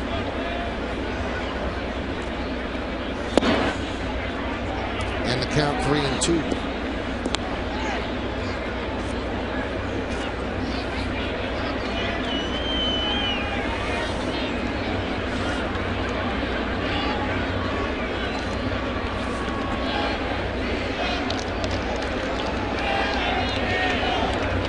Here's the payoff. That one's driven deep to left field. Going back Murphy, and the wind really held that up. He really crushed that pitch. And if you get it up in the air high, it's not going to go out. You can see the type of ball that will, what Mark Teixeira did, a low line drive that will be under the wind. But if it's high like that, Kenny, you got no chance. Yeah, you're going to get your feelings hurt. Pretty good charge into this one. Looked like a breaking ball, 3-2, and got the head out. You can see Murphy starting. Watch him start to slow down as the wind takes the effect on the fly ball. And all the outfielders today, they might be willing to play a step or two shallow, knowing that it'll be very hard to get a ball over their heads this afternoon. It also makes you think the pitcher should take advantage of that.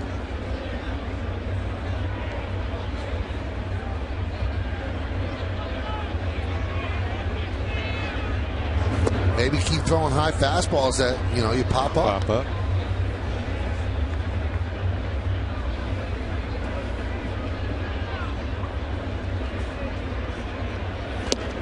Swing and a miss.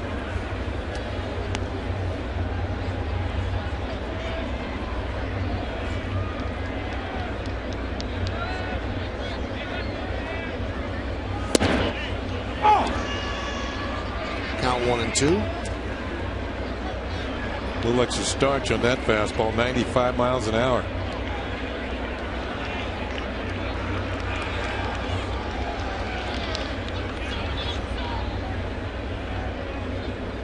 And Holland deals.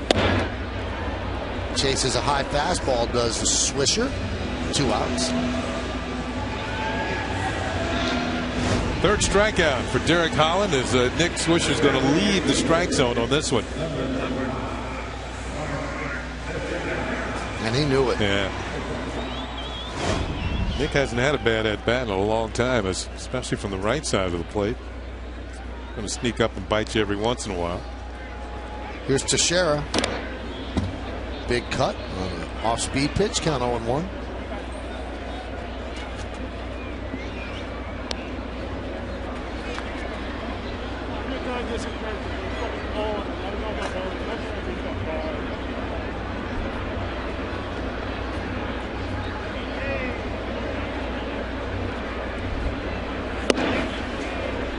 count 1-1.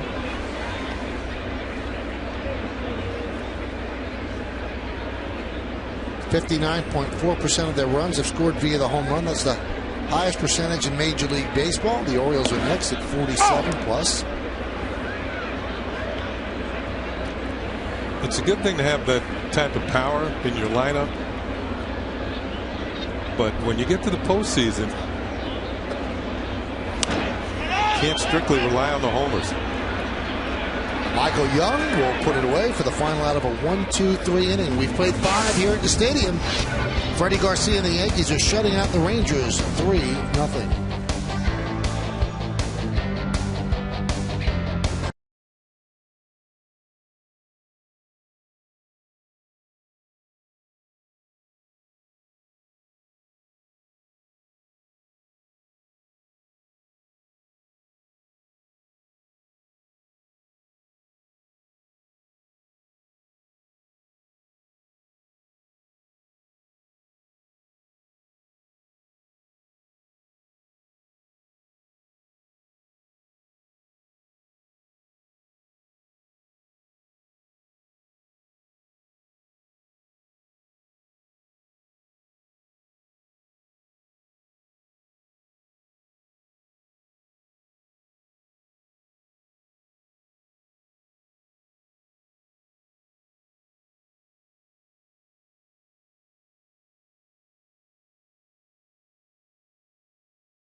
Today's Toyota Text poll. Once again, the question: which of Nolan Ryan's accomplishment is the most impressive to you?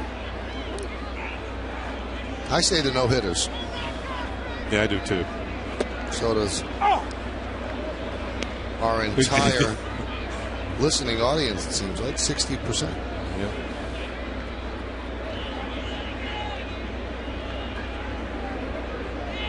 %60% go with the no-hitters. 7 no-hitters. Now, you said that you were in one of the games, right? Yeah, that's right. All right, so let me ask you. We had no chance. You knew right away you had no chance? Did you say, okay, this guy's got no-hit stuff today? Well, he usually had it just about every day. Right. You know? So we got to, I'll tell you a story. We got to the about 7th inning, and Bobby Grich was playing second base that day for the Orioles. And it's a game in Anaheim. And he gets to the top step of the dugout and yells out at Nolan Ryan, "Give us a chance." And Nolan looked in and shook his head no. And the player who made the last out was Bobby Grich. Struck him out. Didn't give him a chance. Nope. And there was a good splitter. Speaking of strikeouts, it's Freddie Garcia's first strikeout of the game. Nasty splitter.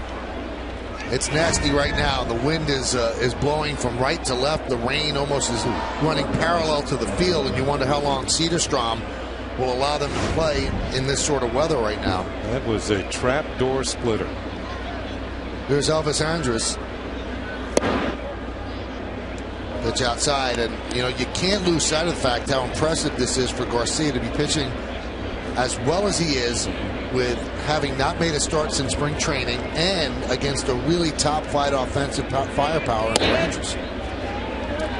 You know what, Michael? It goes to show you, if you make your pitches, change your speeds, he'll throw everything but the kitchen sink up there. And even behind on the count, he's come up with some pretty good pitches today. Like that one. Down and away on the outside corner. Pick up a strike.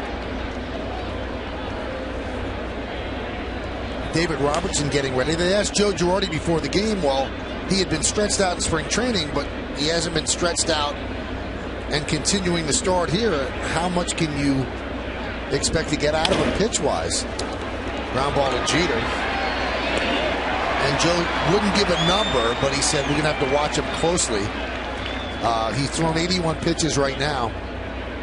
You know, he said we give him long bullpen sessions. He said, but there's nothing that compares to pitching in a game. So they had stretched him out to what a normal starter would be able to throw on his first start, 100.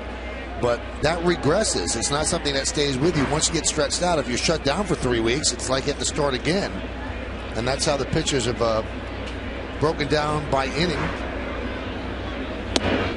Michael Young takes a breaking ball strike, 68 miles an hour. That's what Freddie Garcia is now. He's that sort of pitcher. A little bit of this, a little bit of that. He's crafty. Usually lefties are crafty. This is a crafty right-hander. More crafty.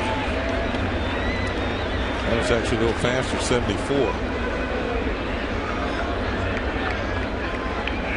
The thing about it, Michael, I think the lack of pitching might bother a younger pitcher as opposed to a veteran.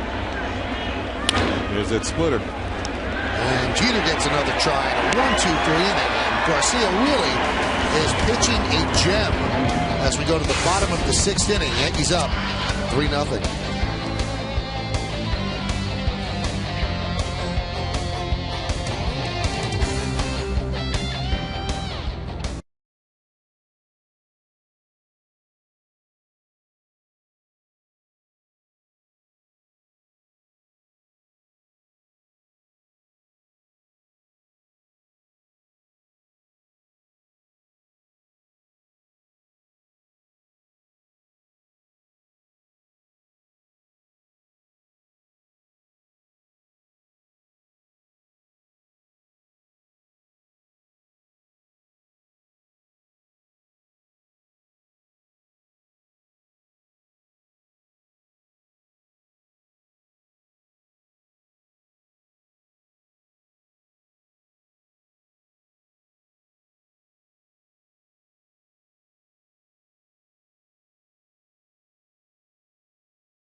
Is brought to you in part by J&R Music and Computer World and by Toyota, the official hybrid of the New York Yankees.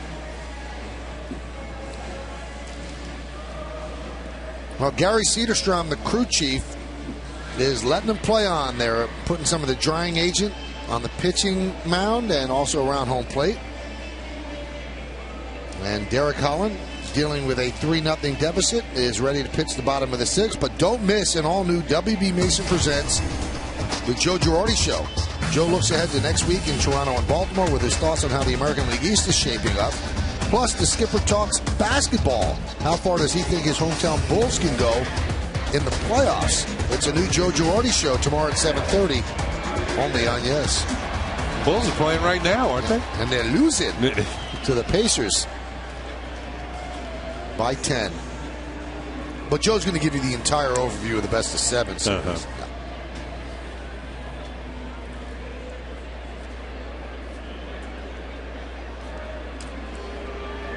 Alex Rodriguez going to lead off here in the bottom of the 6th inning. Yankees are leading 3-0. Strike.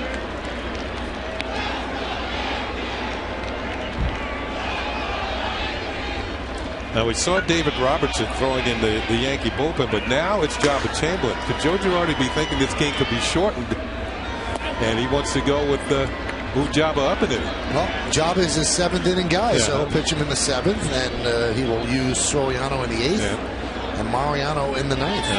And if Garcia's day is over, it's his first scoreless outing since September 19th of, get this, 2006. Ground ball up the middle. Andrus has such range, and he guns down A-Rod for the first out.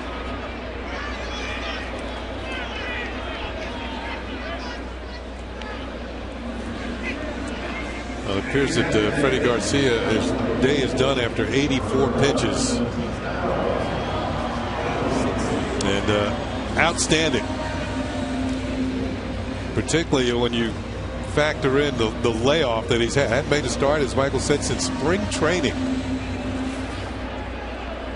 It's amazing. In 5 years, he has not come in, even in a relief appearance, and not allowed a run.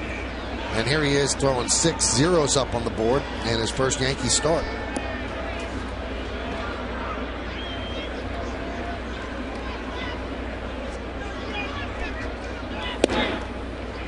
Cano takes high.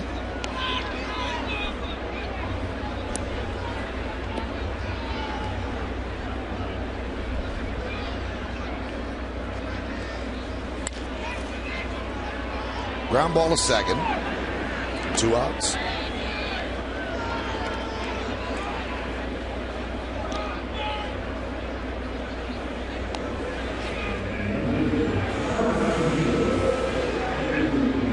That low first camera gives you an idea how hard it's raining here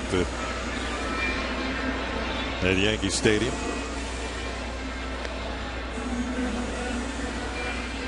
These cameras, as expensive as they are, they don't come with wipers.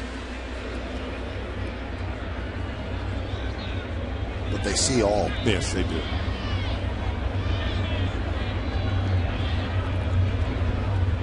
Here's Andrew Jones. 1-0. These are the days that the cameramen earn their money. You mean the other days they don't? No, I mean really, really earn their money. There's a wiper on the roof camera. There is.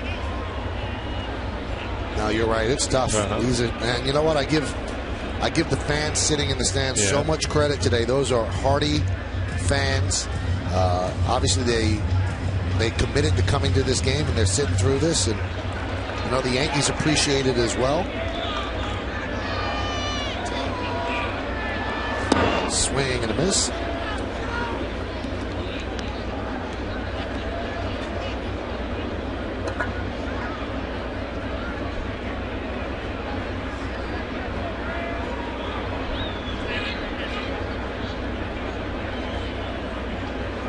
And the pitch. Lined into left field. It's a base hit. Andrew Jones with his second hit. He's 2 for 3.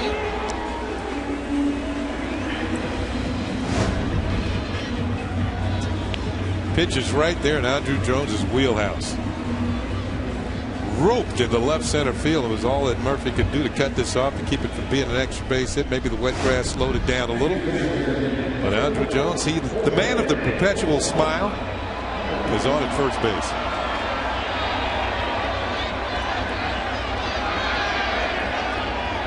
Here's Posada. 2 ground balls to third.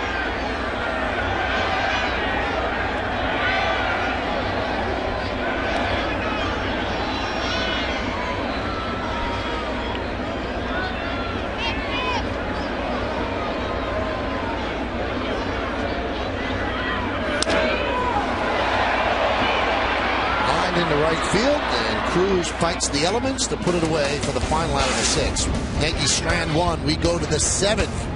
3-0 Yanks.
On with us for the Chevy part of the game. You can text your vote to 58772 or vote online at yesnetwork.com. Now, today's candidates are number 1, Freddie Garcia. Stop there. Number 2, Mark Teixeira. Number 3, Nick Swisher. Number 4, Andrew Jones. Vote now. Make your voice heard. Standard text messaging rates apply. And Joe Girardi makes the call to the bullpen. Brought to you by AT&T. And that call brings in Jabba Chamberlain.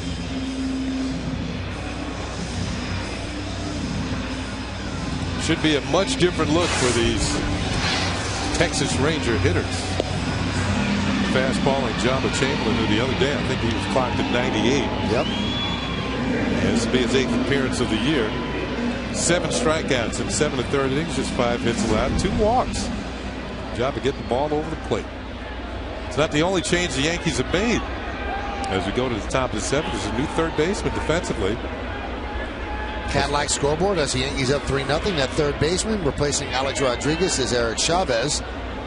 And you hope that there's nothing wrong with Alex Rodriguez. If we hear anything, of course, we'll pass it along. So Jabba takes over for Garcia. And again, you can't emphasize how good Garcia was and how much the Yankees needed that. Phil Hughes didn't give them a long outing. Ivan Nova didn't give them a long outing. You can't continue to tax your bullpen that way. So 6 strong innings for Garcia.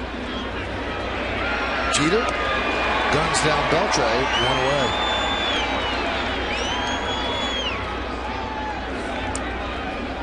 Earlier this week, Jabba. Wild pitch with a runner on third, Felix Pie trying to score, and Jabba fends him off and tags him out. Going to stick that leg out there. Pie cannot get to home plate. Never touched it. Well, he did touch it until it was too late. Jabba had already applied the tag.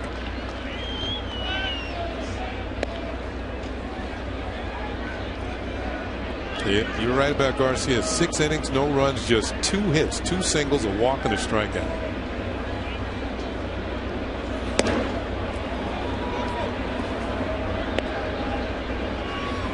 Out of the 6 innings he worked, 4 of them were 1, 2, 3 innings.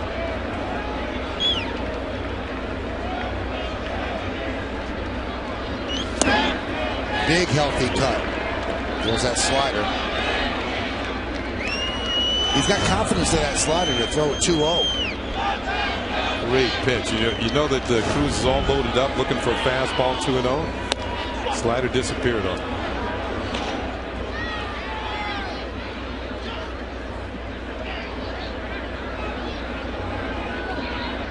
2 for 4 against Jabba with a home run. That's lifetime for Cruz. There's that breaking ball for a strike.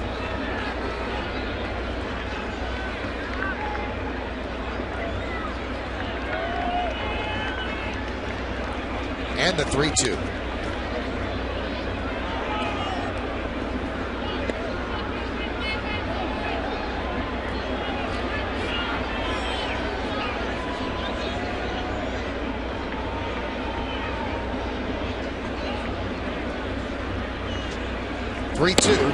Strike 3. There's that slider whispering across the outside corner, and Cruz down looking. Not loving the call. Do take a look. Well, you're right. Whisper. Yeah, he got it. Strike 3 call. That was on the corner. Nice job of Molina receiving the ball, giving the home plate umpire. Lance Barksdale, nice look at it. There's a strike to David Murphy. Jabba's not messing around today. Nope. He's been pitched well all year so far. Early season. He impressed in spring training. Got that 7th inning roll. And that's the formula that Joe Girardi has carved out. Jabba in the 7th, Soriano in the 8th, and Mariano in the 9th.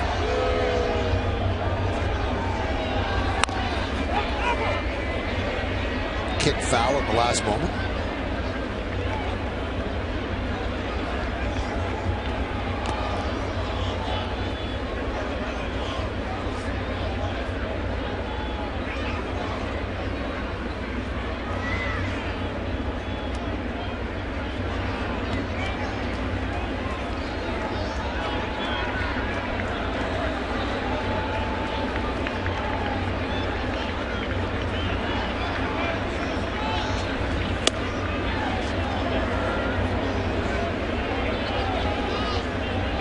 That foul ball got a piece of Molina.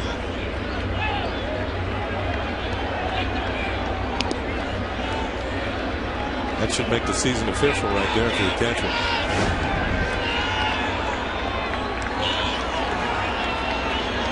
Might have got him on the thumb.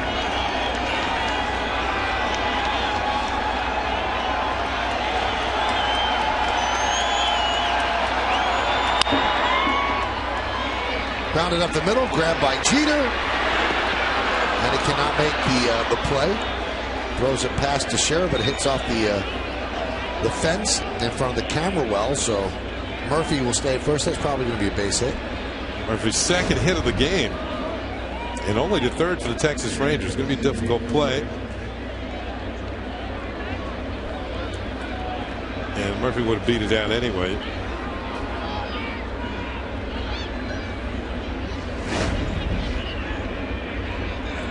So Murphy 2 for 3, and he has 2 of the Rangers' 3 hits. The other one by Adrian Beltre. And here's Yorvi Torrealba.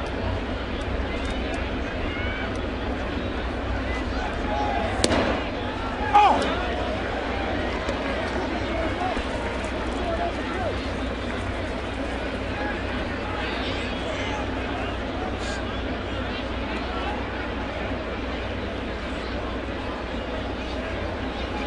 The 0-1. 0-2.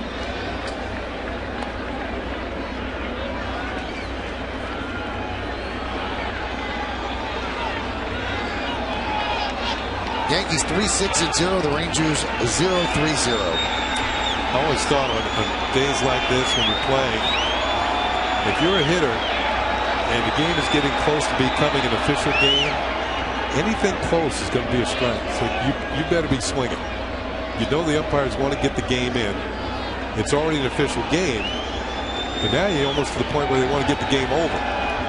So anything close, you want to swing at. Missed outside.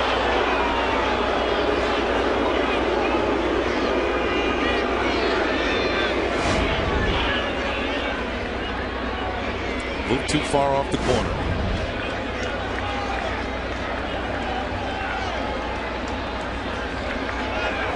One to go. Swung on and missed.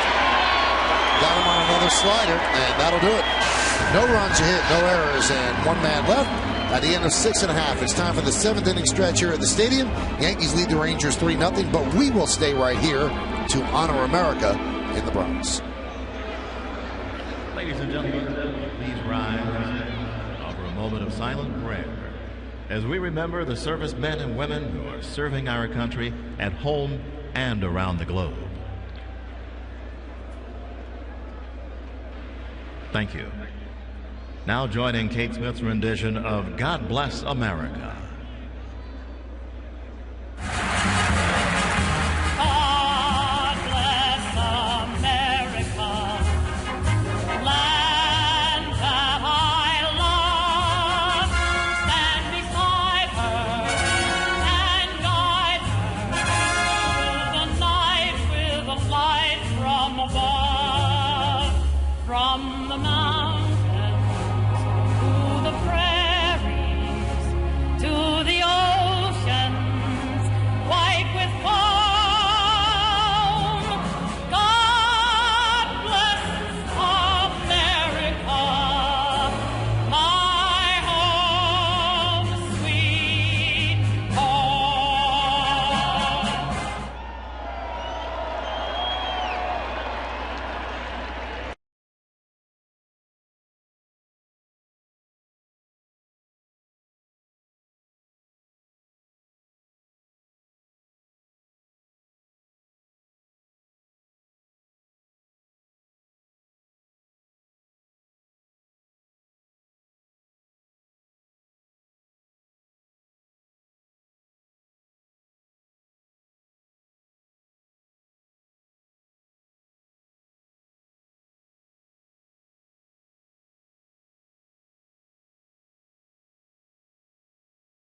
See you a little bit later on the post-game show. We're in the bottom of the 7th inning.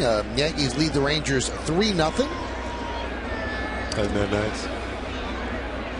Lovely. Enjoy.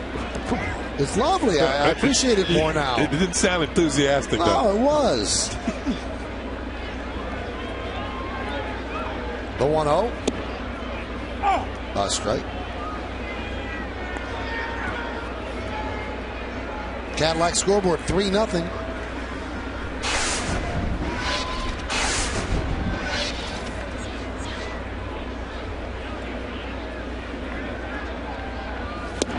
Curtis has had a good homestand, hitting .417 with 2 doubles and a home run, as he's pushing his average up to respectability. He's at .244. 1 for 2 today.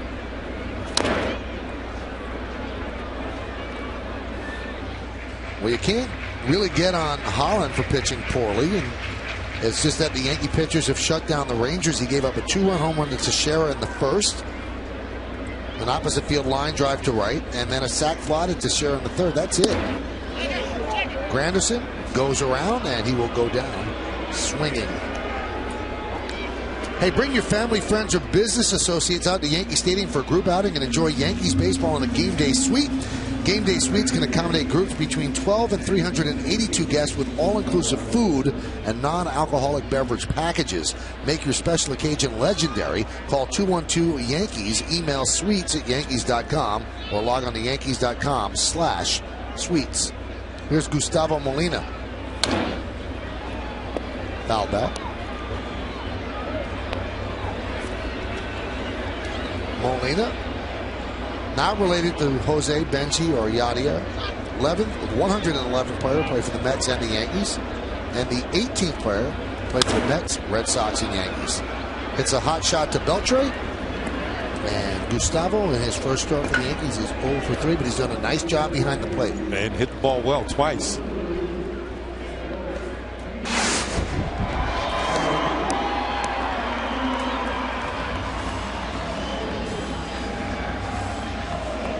Didn't see Freddie Garcia shaking off many pitches that were called by Molina today. They had a nice little rhythm going during the course of the game. Freddie was out there. Derek is 0 for 2, but he walked to lead off the third, moved to third on Nick Swisher's double, and then scored on Teixeira's sacrifice fly. 1-0.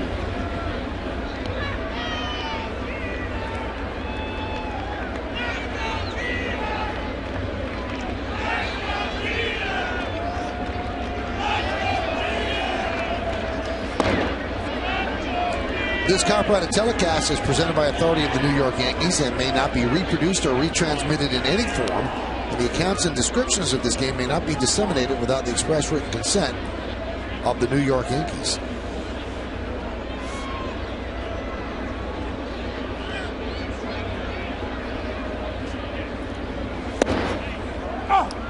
There's a strike.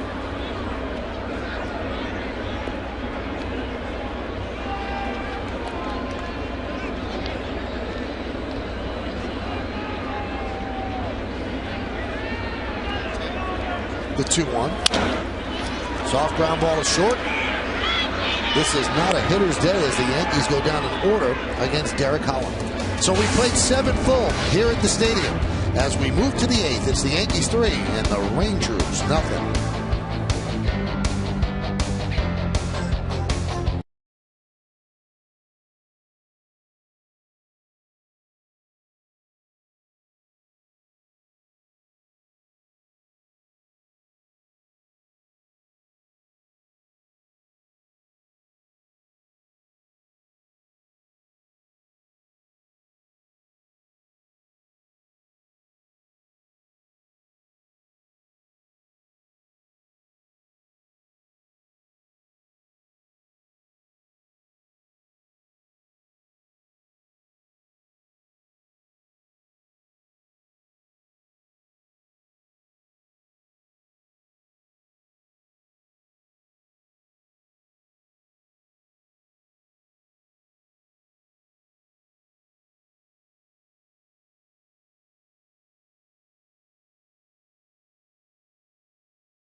prove that every day. Derek Jeter with the ground ball. And this will start the partner play. Elvis Andrus, who is becoming one of the better shortstops in this league, both offensively and defensively. There's our GE captain. Partner play. Little guys hanging in there as we go to the 8th inning. He's watching the Yankees throw a 7-inning shutout, 3-0 right now, as the Yankees will go to their 8th inning guy, Rafael Soriano. Freddie Garcia pitched 6 scoreless innings. Jabba Chamberlain came in to pitch a scoreless 7th, and now they turn it over to Soriano. Now the bulk of that ERA is that one game against the Twins, where he came in, the Yankees were up 4-0. But 4 of Soriano's 5 appearances have been scoreless, so it's not the bulk. That is his ERA. So he'll take 4 or 5 more typical outings to bring that down to what it should be, what it's expected to be. And he'll start off dealing to Mitch Moreland.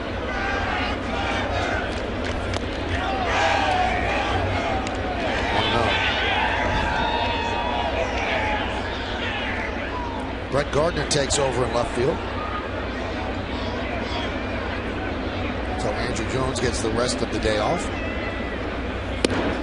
Brett Gardner can also tell his grandchildren one day, I replaced a guy in the outfield defensively who had 10 gold gloves. And I did it twice in a week.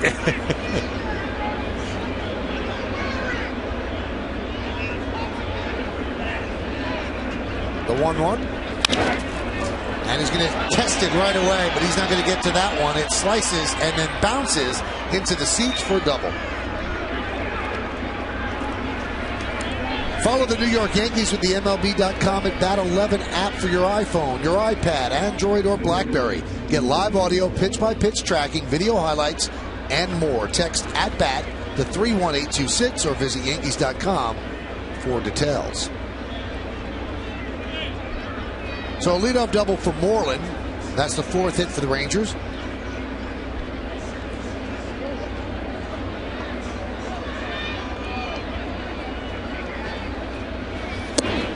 And Bourbon takes pitch inside from Soriano.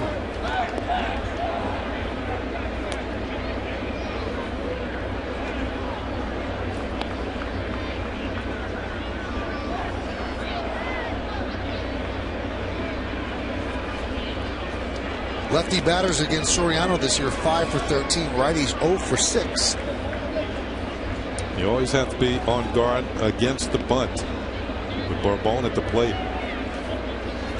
There's the bunt. And Teixeira can't make the play. Gave it a valiant try, but couldn't come up with it. Yeah, but it wasn't for the lack of effort here as he lays out just off the end of the glove, and it was a foul ball. I was talking to Mark before the game. Remember when he first came up to the major leagues, he was the 3rd baseman with the Texas Rangers. And he said that, he's always had the good hands. And the footwork was fine at 3rd base. He said his throwing was the part that made him a first baseman. The Rangers actually put him in the outfield, and then eventually he went to first base. I believe that he played 3rd. Hank Blaylock was there. Played first. And at first base, he's made the transition nicely. 4 gold gloves. One last year, his first with the Yankees. The 2-1. Just foul.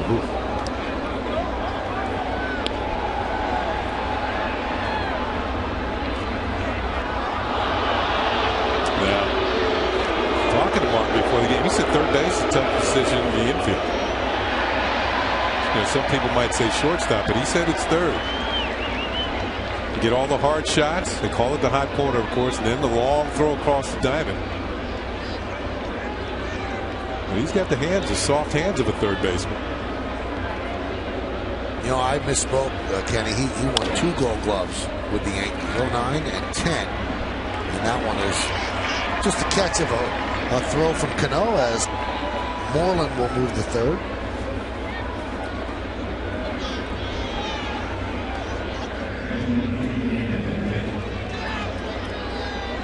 That's going to bring up Ian Kinsler against Soriano.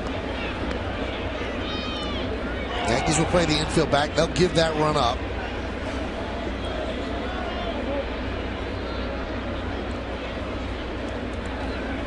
Yankees 2 in the first and 1 in the third, and that's where we stand at 3-0 Yanks. Moreland is the first Texas runner to get as far as third base today. They had a couple of runners in scoring position, once in the second inning and once in the fifth inning against Garcia, but they didn't get any further than second base.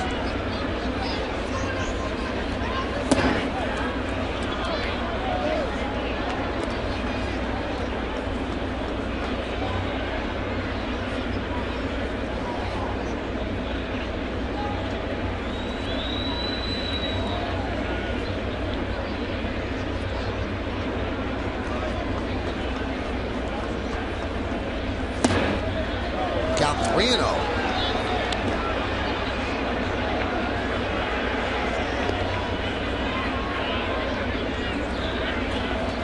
The rain has actually stopped here in the stadium. Wind continues to blow.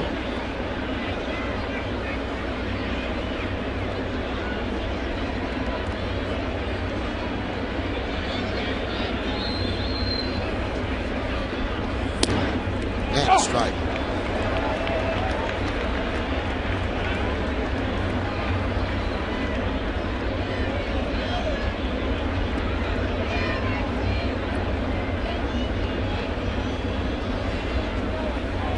Pitch.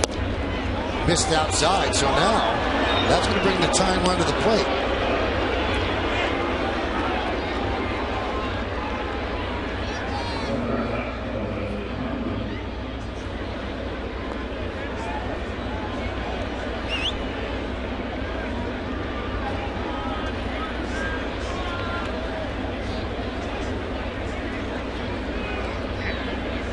We just get word from the Yankees that Alex Rodriguez left the game at the end of the sixth inning with low back and oblique stiffness. And they say that there are no tests planned. Andrus fouls it away.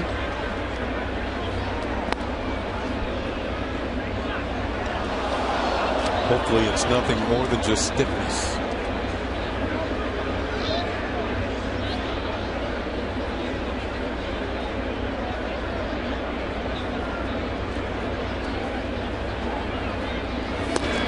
Snap throw to first. Kingsville got back.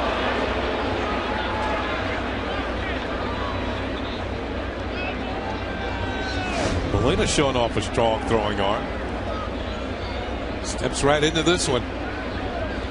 See how close his play was at first. Kinsler got back fairly easily.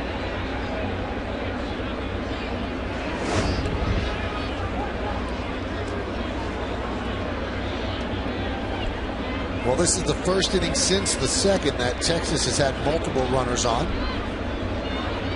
In the second, the first two runners were on, but Garcia got out of it.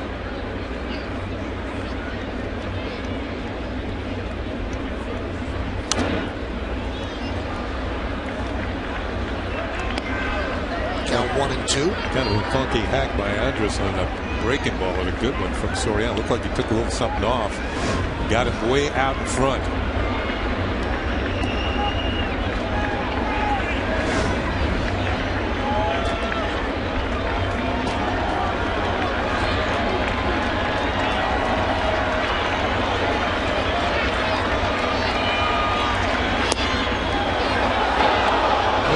Seems like he has more faith in the breaking ball today than the fastball. In the count 2-2.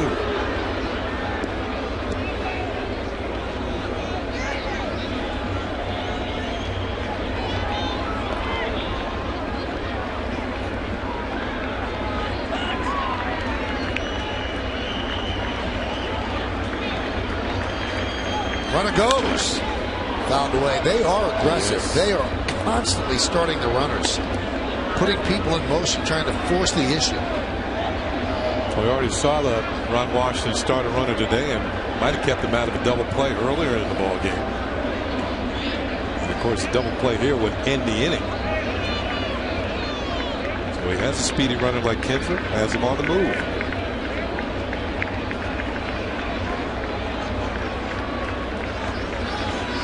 2-2. Lined into right field. It is a base hit. That's going to score a run. Kinsler is going to go to third. Swisher throws the ball into second. And the Rangers are on the board. The Yankee lead is 3-1.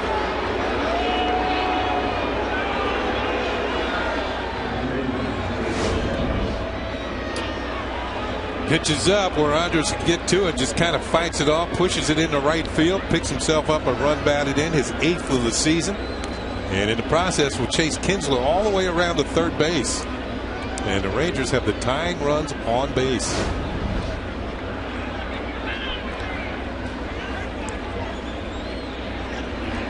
Here's Michael Young. Michael 0 for 3. Grounded to second. Fly to right. Grounded to short. Mariano not warming. When they got Soriano, they pretty much committed to not having Mariano be a multiple inning pitcher. And at 41, that's probably a good idea. They limit him to 1.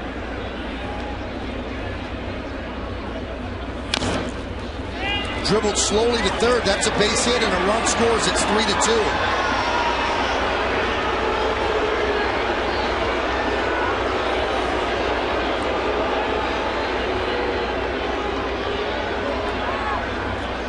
And Larry Rothschild is going to go out and talk with Soriano. Not much you could do about that. And that extends Michael Young's hitting streak to 17 straight at Yankee Stadium against the Yankees. And that includes the new and old Yankee stadiums. And also the playoffs.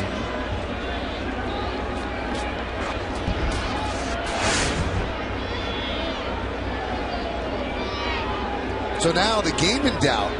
Yankees had been coasting. 6 shutout innings from Freddie Garcia. A shutout inning of relief by Chamberlain. But now Soriano has come on and made it interesting.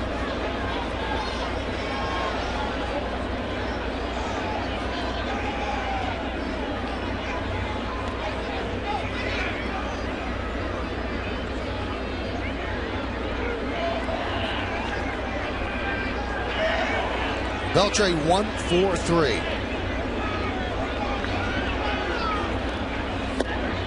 And a strike.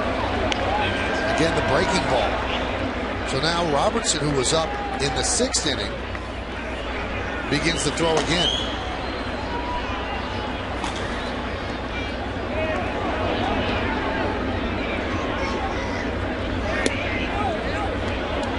And the count 1-1. I don't think he has much faith in the fastball today. It's almost like he's going to use it as a surprise pitch. All these breaking balls to the right-handed hitters.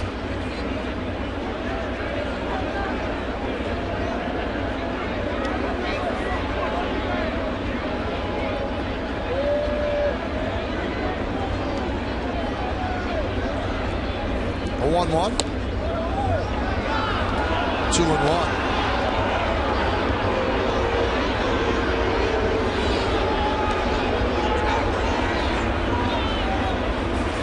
Never very animated anyway, but Soriano's body language is certainly not encouraging.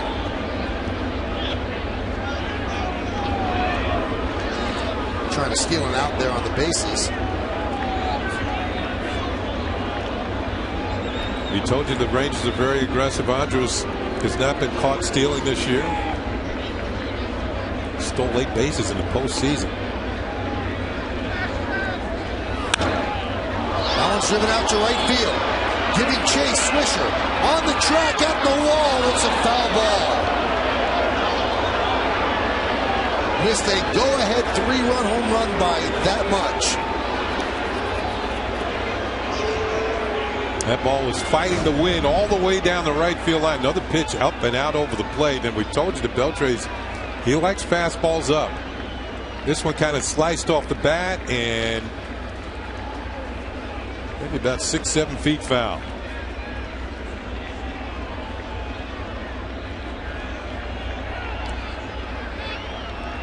So Soriano gets a reprieve. Does he take advantage? Fouled away. 94-mile-an-hour fastball.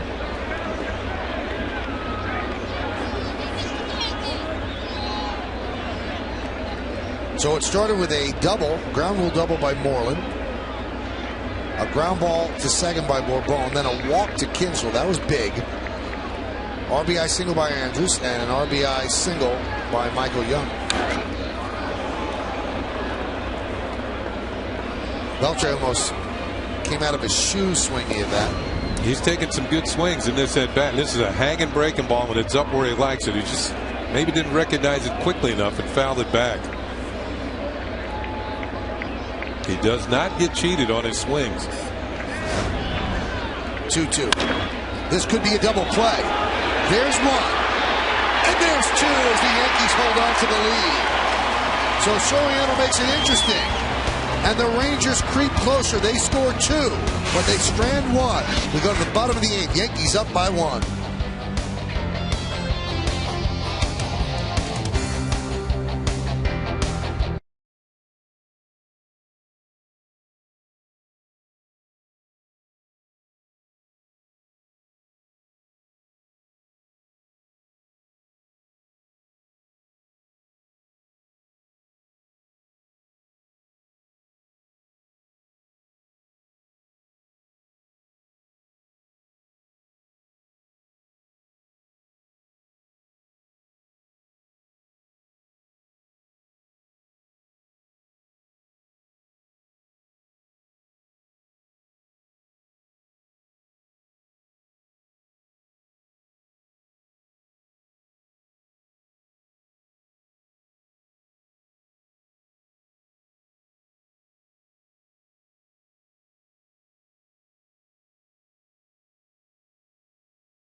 Insight and analysis of the second game against the Rangers, plus get the latest updates from around the league and the team's reaction from the clubhouse. It's all coming up on the WB Mason postgame, and it's only on Yes. Well, Derek Holland's still out there, and that is the Ranger philosophy. Let these guys pitch their innings. He's at 100 pitches right now, and they want to push him a little bit more. They want these guys to finish what they start, or at least attempt to. And he's going to face Nick Swisher. So the Rangers scored 2 runs in the 8th. It's now 3-2 Yanks. There's a ground ball ashort. 1 away. Now the Yankees made an announcement between innings, and a really nice gesture by the organization. They said that recognizing today's inclement weather conditions, they are awarding all fans with ballot tickets for today's game against the Rangers with a free ticket offer. They may redeem their ticket regardless of whether they were used to attend today's game for a free grandstand level or terrace level ticket at Yankee Stadium for another game this season, subject to availability. Alternatively, fans may choose to use today's ballot tickets as a coupon for 50% off the purchase price of a ticket in any other non-suite or club seating location to another game this season, subject to availability. So, I mean, it's a miserable day, and the Yankees, as I said, they appreciate their fans sitting through this, and I think they did a really wonderful thing, rewarding the fans with free tickets. Really cool. Yeah, it is, Nick.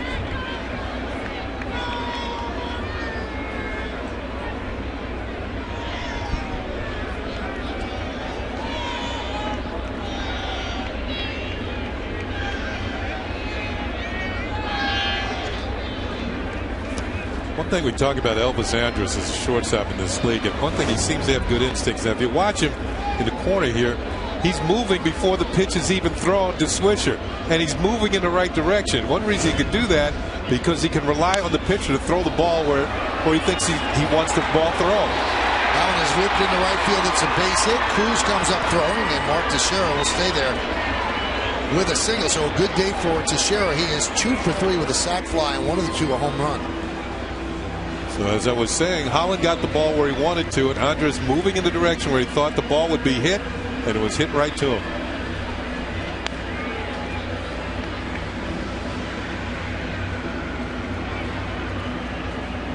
You know, Kenny, they always say it, sports is very much a copycat situation. A football team does well when they throw a lot, then everybody's going to start throwing a lot.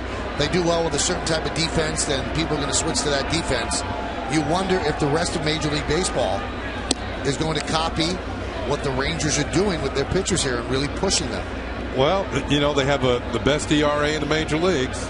They're getting them further and further into games, which takes a burden off the bullpen. There's a Mike Maddox, pitching coach, and Ron Washington, of course, the manager. And this was all started a couple of years ago when Nolan Ryan came into the organization. Of course, Noli didn't want to come out of games when he was pitching. But they're going to have to start this at the minor league level and build up arms, make them stronger by the time they get to the big leagues. It's almost like it's too late to do on some teams with some of the pitchers that are already there. It's also difficult if you make a trade for a pitcher. Yeah. So the guys that come up through your system, yeah, they can handle that. But if all of a sudden you make a trade for a pitcher, he's going to be a guy who's going to be looking at, oh, it's 100 pitches, I'm ready to go. Yeah. And some of the greatest pitchers of the last couple of decades would look at 100 pitches and be ready to go. Darren Oliver is ready. Eric Chavez with the 1-2 pitch. He swings and misses. He goes down on strikes. That's Chavez first at bat after taking over for Alex Rodriguez in the 7th. Alex, we told you earlier, had a little bit of a sore upper back and oblique, but no test or plan. That was the 5th strikeout for Holland on the afternoon, and he's pitched well enough to win most games the way the Rangers can score. But today the Yankees have kind of held them somewhat in check.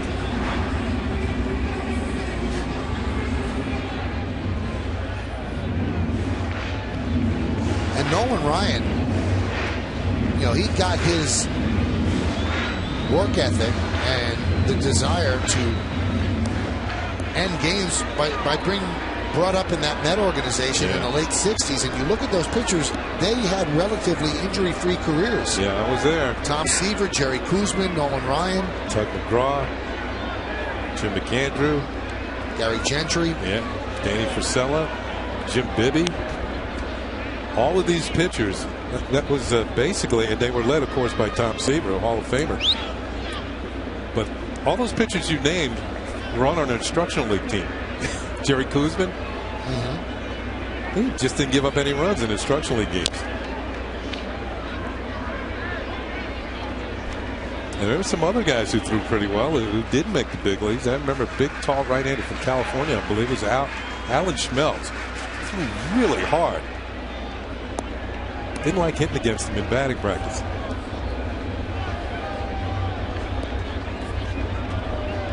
.3-2 Yankees lead. We're in the bottom of the 8th. The 1-1. 2-1.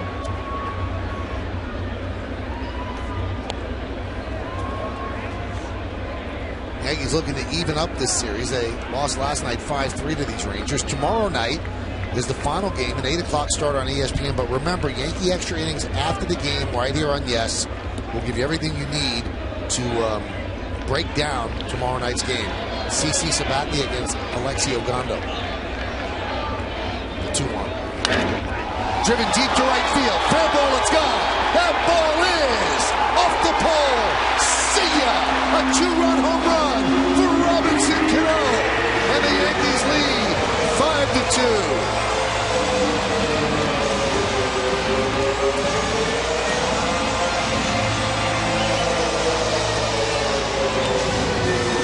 Well, Cano was 3 for 18 against left-handers this season before that home run.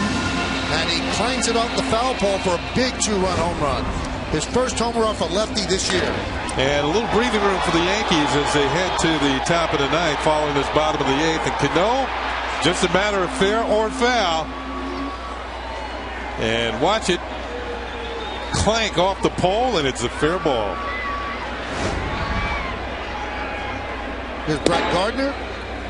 And there's a strike. Let's take a look at the IOTV HD Super Shot, what the swing looked like. Here's the follow through. I thought he was a little bit out in front. You can see he is. But he got the good wood on it. And somehow kept it fair. Gardner's first at bat. He's now down quickly 0-2. So maybe, just maybe, they push Holland a little bit too far as he left the breaking ball out there that Cano could hit. And they're certainly building his pitch count up. He's at 114. The Yankees now have 24 home runs to tie the mark for the most homers in franchise history through the first 13 games. Previously done in 03 and before that 1932.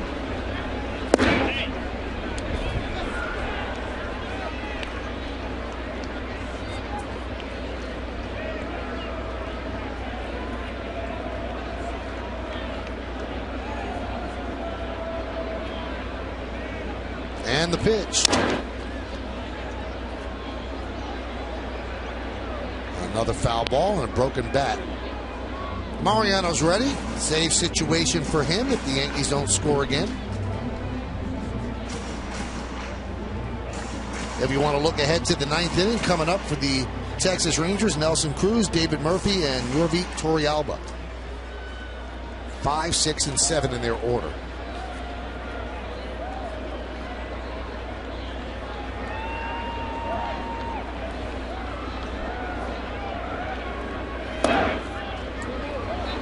Yeah, with that home run, Cano stretched the hitting streak to 8 straight games.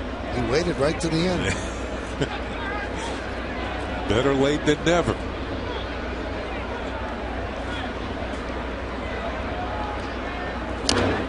Check swing right back to Holland. And it is not caught by Michael Young.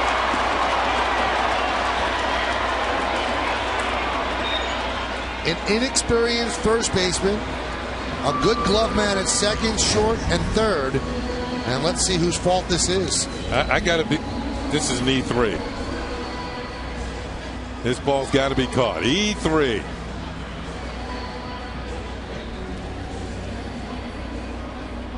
That's just about shoulder high. Kind of clangs around in the glove and out. Well, that is going to end Mr. Holland's opus. He departs. They call to the bullpen. Stick around.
Arsenal faces Liverpool home at the Emirates. In the first game of the season, these two sides were evenly matched.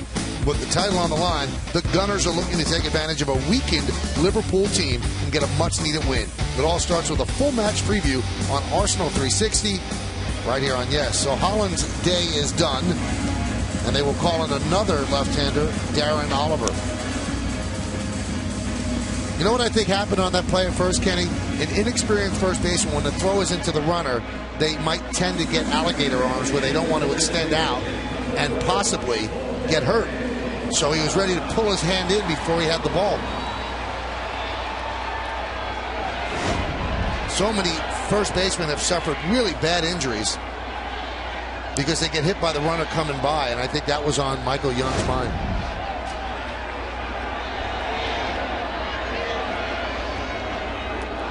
Oliver's had 33 games in his career against the Yankees, 7-3, 4.22. Posada is 0 for 3. I was going to say Oliver, one of two veteran left-handers in the Rangers pen. The other being Arthur Rhodes. Rangers carry 7 relievers, and those are the numbers on Oliver. You've got Oliver and Rhodes, and you have 5 righties. And that includes the closer, Neftali Feliz. As you can see, the rain is picking up again.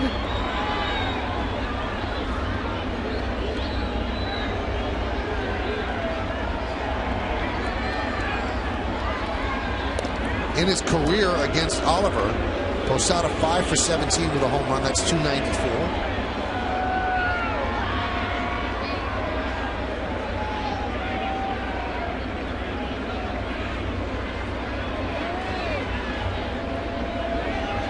They got him picked off. Do they get him? Yes, they do. 1, 3, 6. And Gardner is caught stealing. Now it's time for Mariano Rivera. Rivera will come on, but the Yankees have some breathing room thanks to the 2-run home run by Cano. The inning ends with Gardner getting thrown out at second. We go to the 9th.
Of the game.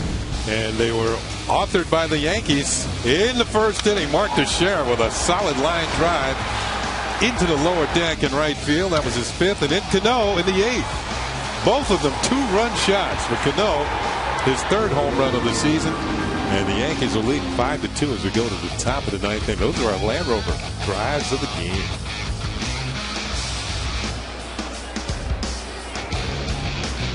Now it's time for Rivera. The Yankee veteran will try to close this out. And in the process, pick up his 6th save of the year. And he deals to Nelson Cruz, and there's a strike.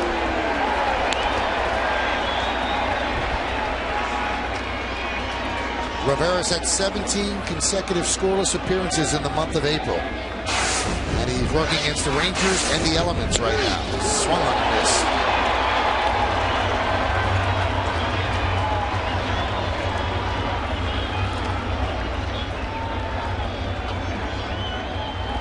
Trying to nail down this victory for the team and for Freddie Garcia. And he strikes out Nelson Cruz. You can't forget Garcia in this game. First start of the year after being skipped over because of rainouts and off days. It's 6 scoreless innings, and Mo's trying to put up a scoreless ninth. Yeah, 3 pitches, and Cruz is out of there. 1 down.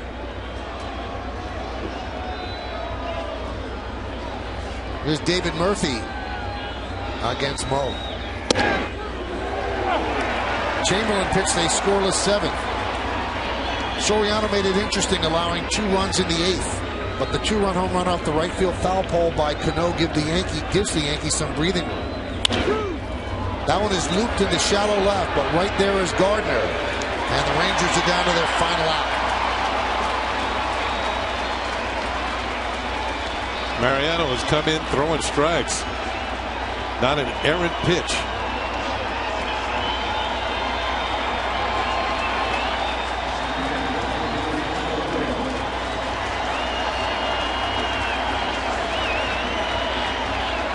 Here's Torey Alba. He is 0 for 3.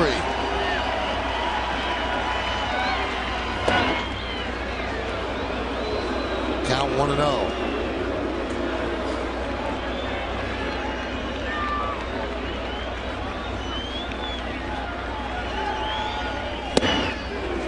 He is dealing strikes. Yankees trying to pick up their 8th win of the year. Rangers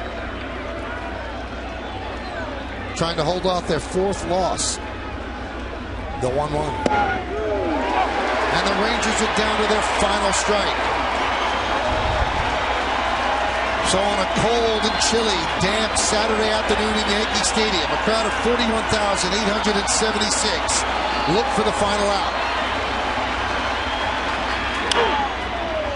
And they'll have to wait as that one's fouled away.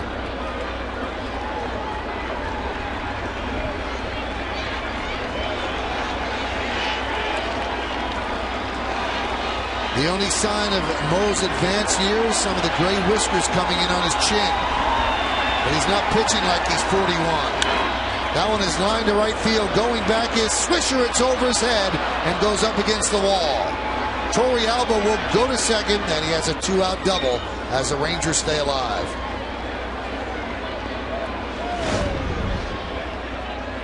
Target was low and away, but the pitch was kind of up and out over the plate. Torey Alba got good wood on it. Swisher was playing fairly shallow in right field. This will keep the game going a little bit longer.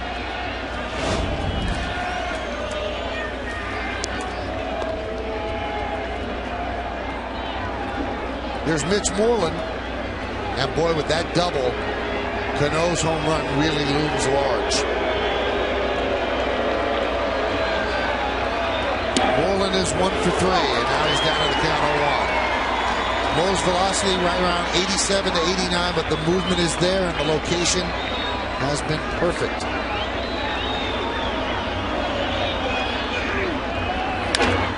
That one is looped into shallow center, caught by Jeter. Ball game, and the Yankees win 5-2.